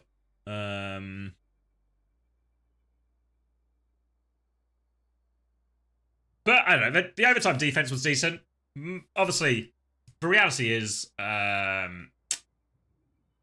like what he's achieved versus what you should expect him to achieve, right? Is he good at Winston by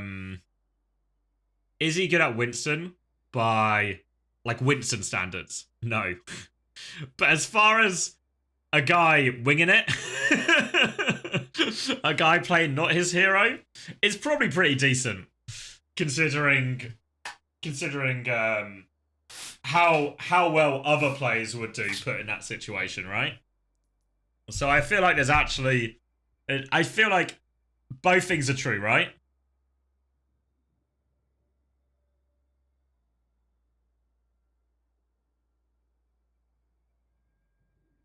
And there's got to be something said for a guy who's not just done it once, but he's done it twice. Who's the best off-tank Winston ever? I don't know.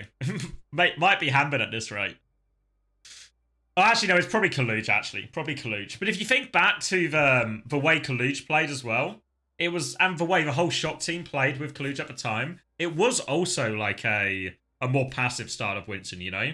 Just try and win through good consistent decision making rather than trying to win through tempo or win through dives.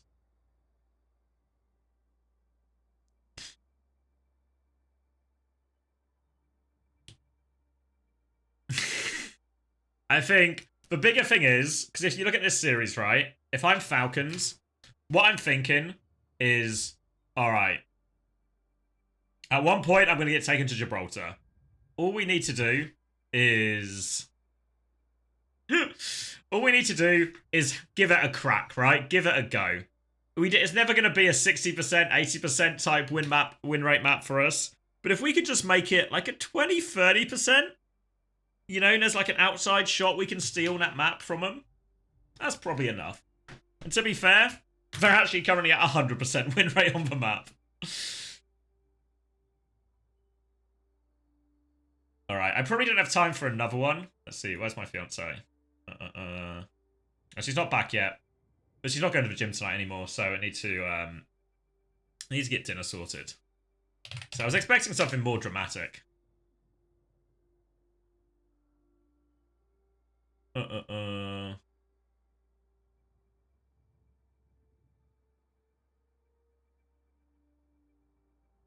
Where was it? The problem is, it's too long a take to even read, right?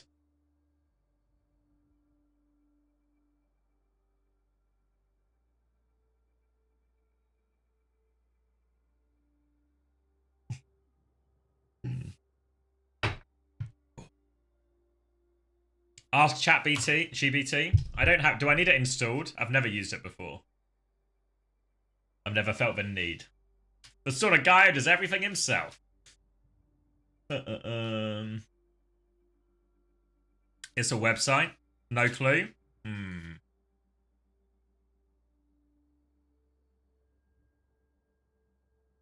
Let me skim it quick.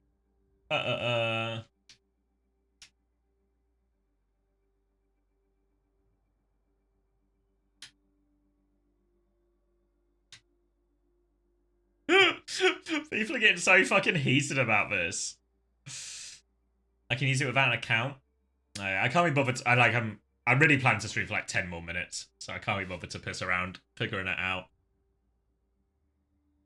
Does this guy have a summarizing? A summary?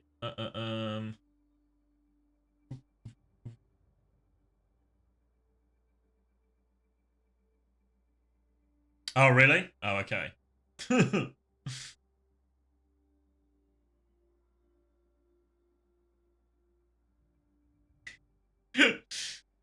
When's the cooking stream? I've cooked all the food already, Jacob.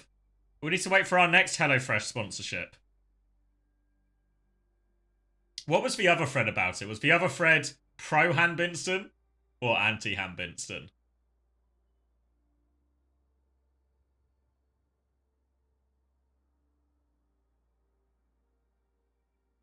Wait, if I scroll past it again. Yeah, there we go.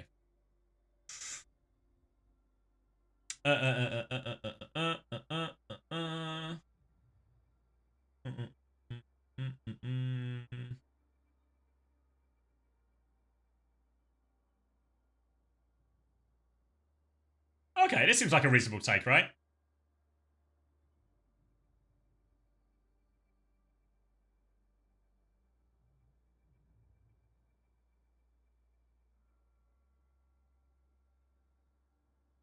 I don't always really talk. This is why I hate.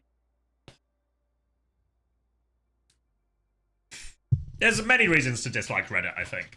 But I think, in particular, what I find on the Overwatch Reddit is people always, like, they go too deep.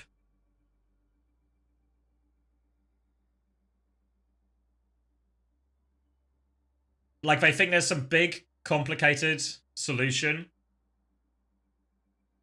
There's got to be, like, a thing or, like, a breakdown or whatever, you know? Like, and it's just not useful. Like, here he's talking about, you know, out of the open, blah, blah, blah, blah, blah. It's like, honestly, 90% of Hanbin's problem is just the nitty-gritty. I mean, it just felt like almost all of it was just inactivity, right? Just not bubbling when they wanted to do something. Super passive in a lot of situations. And sometimes he got away with it because his team was just able to be good enough and get something else done. Yeah. And honestly, they were gifted openings, right? You think of that, you think of the hold of the last fight on first point, crazy Raccoon defense. Does Chirong not gift him a fucking opening by wasting rally? And does he then not gift him a further opening by then dying during the high noon play?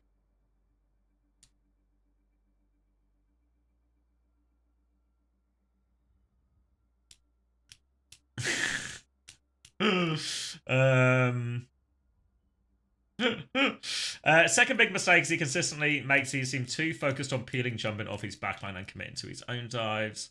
I mean, to be fair, I think most of the times he back jumped, it felt pretty reasonable.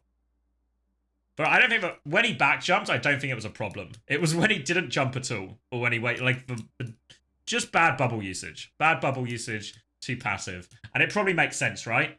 Like if you're not a good Winston, what you're worried about is just fucking getting slept and inting and just being like one jump, one death, right? So he's playing probably too far towards the other extremity and just playing too slow. But honestly, that's like 90% of it, right? I thought his primals were actually alright.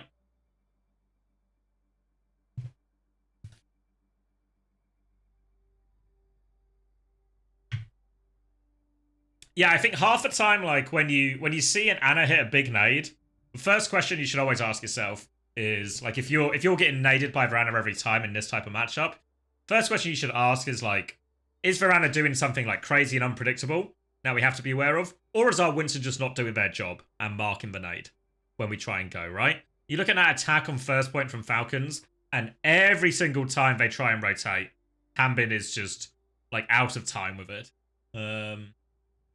So I think it's more that than anything else. But somehow, that's like 90% of it. Yet we've got these two like multi-comment discussions on it, you know? Where it's just like, obviously his mechanics, he's not as good as Jumpin. He doesn't trust his mechanics in the same way as like most, I guess, what we call like full-time Winston players would.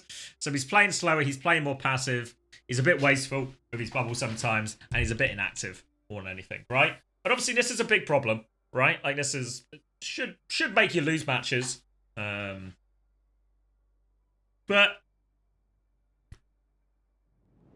that's just kind of what it is. Thank you, Mod William. Welcome. Are you Mod William from Reddit as well? What timing? But yeah, I think I've seen this a lot where people are so keen to overcomplicate things, whereas I can't think of a conversation I ever had with a player or with a coach where we would ever talking like this level of minutia, right? With like, I mean, maybe it's like verbal conversations are always just feel shorter than written ones. As soon as you start writing it out, it starts to become quite long, I guess, maybe. But I just feel like people get lost in the weeds with these things.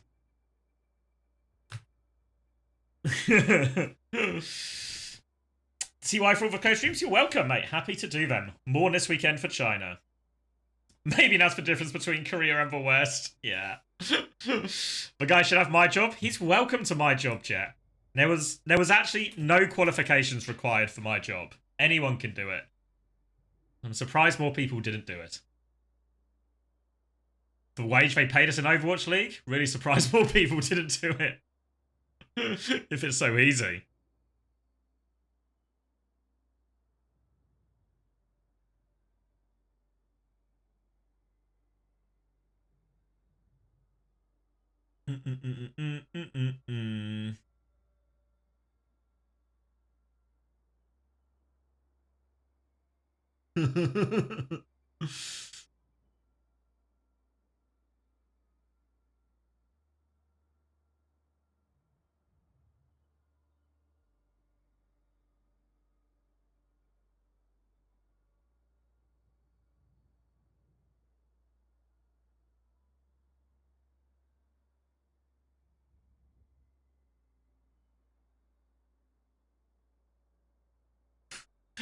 This is the one that does it right.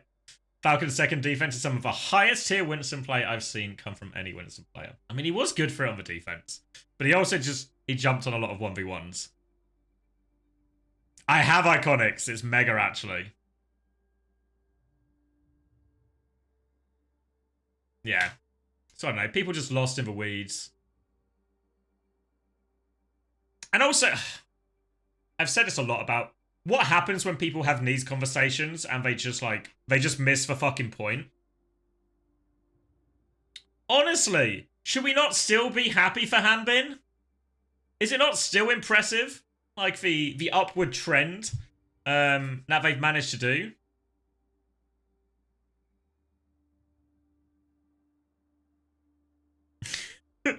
You know? But the problem is once you start saying that, yeah, he's the fucking GOAT, bro. And all of a sudden, people have to, like, overcorrect the other way. And then all you get is two people with, like, very extreme views trying to, like, overcompensate their argument to counter the other one out. And once again, anyone has failed to find the grey area in the middle or any nuance. Sport moment? Yeah.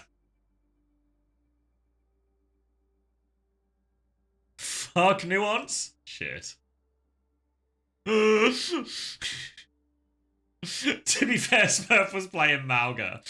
I mean, don't forget that actually Falcons were winning that map. There was a hell of a defense from Falcons.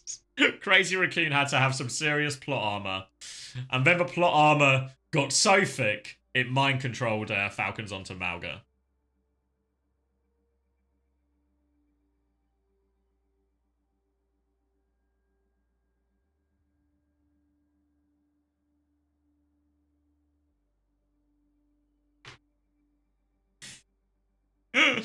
Thanks for trying to make it football relatable, Jacob.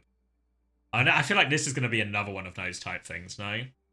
How is Stalker able to... Oh, fucking hell. What's happened here? Deleted. Has the thread been deleted? Oh, it was just a bug. It was a bug. It was just a bug. I was like, what the hell has happened in this comment string? It's had to have been purged from all opinions. It was getting so heated in here. Let's see. How is Stalker able to play at such a high level with every role? Mechanically, he's probably the best player in the world, even above the likes of Lip and Shy. That's a random combination of players to throw in there as we all know, the best mechanical players. And character-wise, he's easily the best tracer in the world. He's very good at Genji. I feel like I've not seen Stalker play Genji in, like, 2 years. And has proven he can play hitscan at the highest level. Very rare for flex DPS players. We haven't seen this level of dominance since Fletter. And before that, we had Prophet. So without insider knowledge, how would you be able to split playtime to be so good with every character? It's just thinking about it in the wrong way.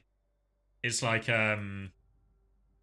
he played Genji. Was he not the Venture there, and wasn't it proper Genji? Or am I misremembering? I thought it was always proper Genji and he was the Venture.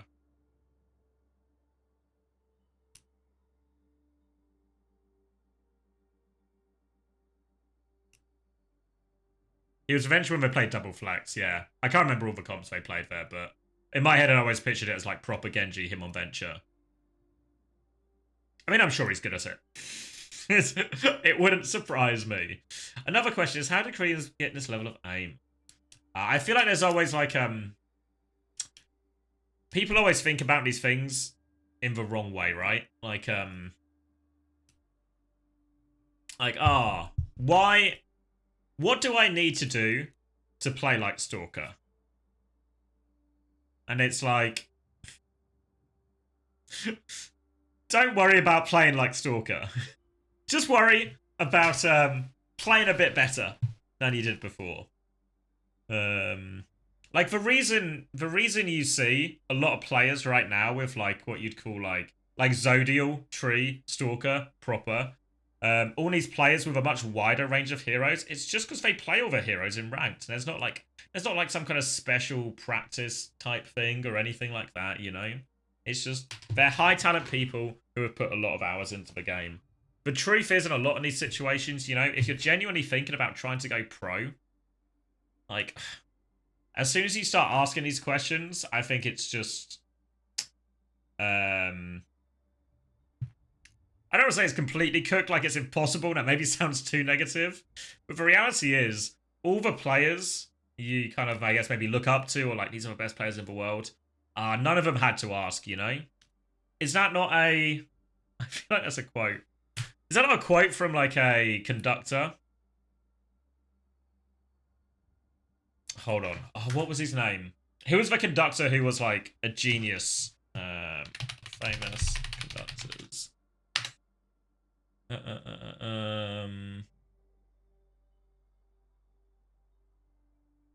Train conductor? No, musical conductor. Who was the conductor who was like a prodigy from like the age of like 5 or something? Was it Mozart? I don't know, Mozart quote.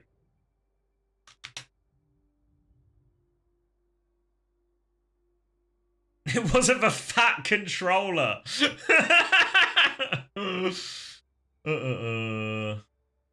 There was one that was basically like somebody asked Mozart.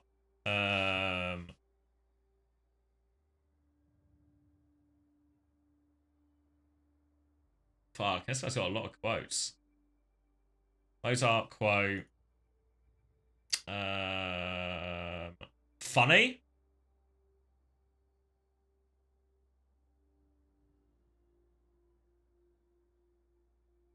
Mozart.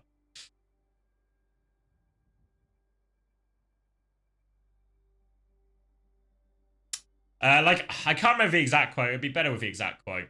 But it's basically along the lines of... basically along the lines of, somebody asks him, oh, how do you write,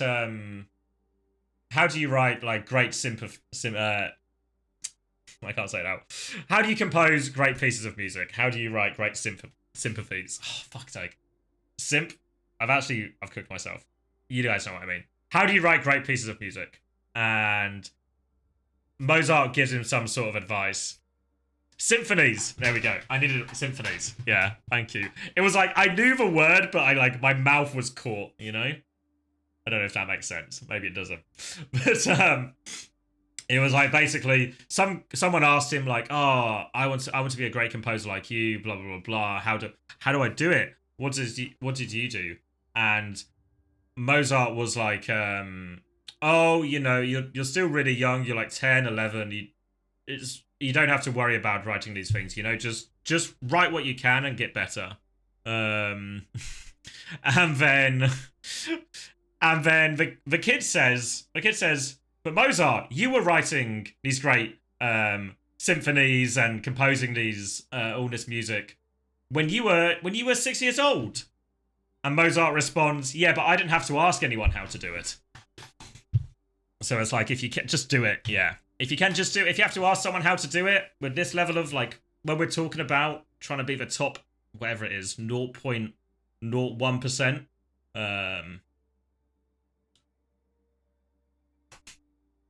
I struggled to, I struggled to get to it, Jacob, but I got there in the end, you know? Overwatch is updating already?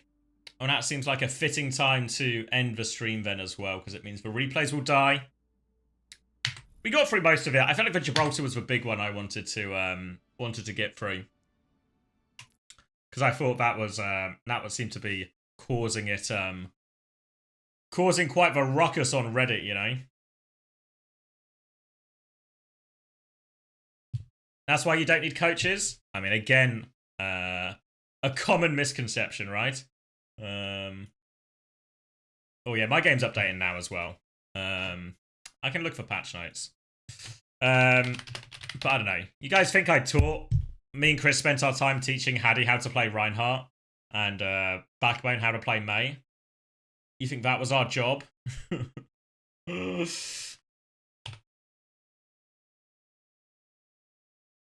Yes. Unfortunately, a common misconception.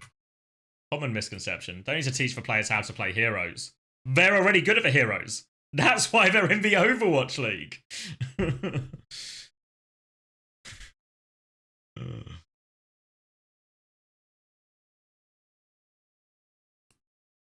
Yeah, I think so, Sarah Lee. I'd be really surprised if he didn't.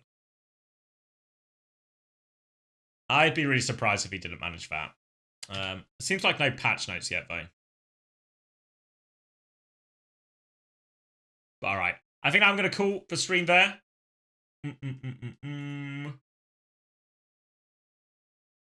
Yeah, I am going to stream again this week. Let me see. So we're going to do China, I think, Friday, Saturday, and Sunday. I'm just waiting to confirm some of the details. And then I'll be able to confirm times and stuff for that. Pugs, I think Thursday night.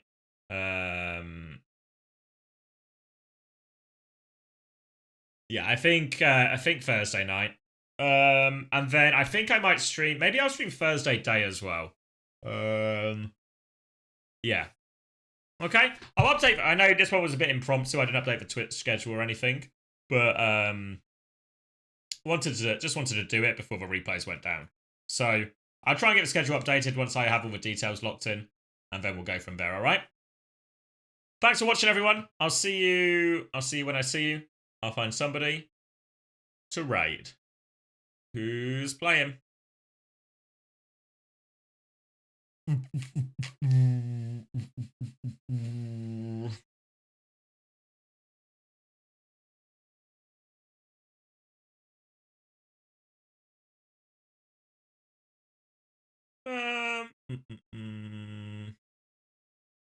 Seth, face it on?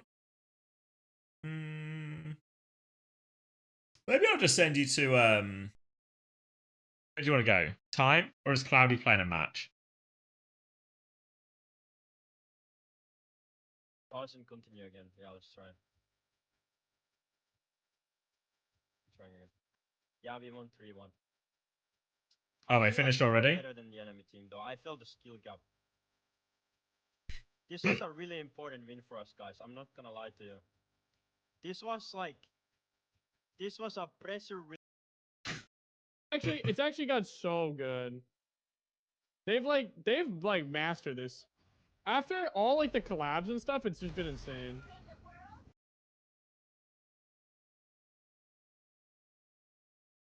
I guess Cloudy lost. Yeah, I'm just trying to figure out like if like Rack seems like he's gonna be on for a while. Quick has a lot of games left, so most likely if we proceed to win our matches, we'll probably have the same team round 1, which is really good for us, I think. I don't know. Maybe I'll just send you to time. Or yeah, Rack's gonna. I'll send you to Rack actually. Rack's definitely gonna be on for a while. All right. I'll see you all. See you all later this week.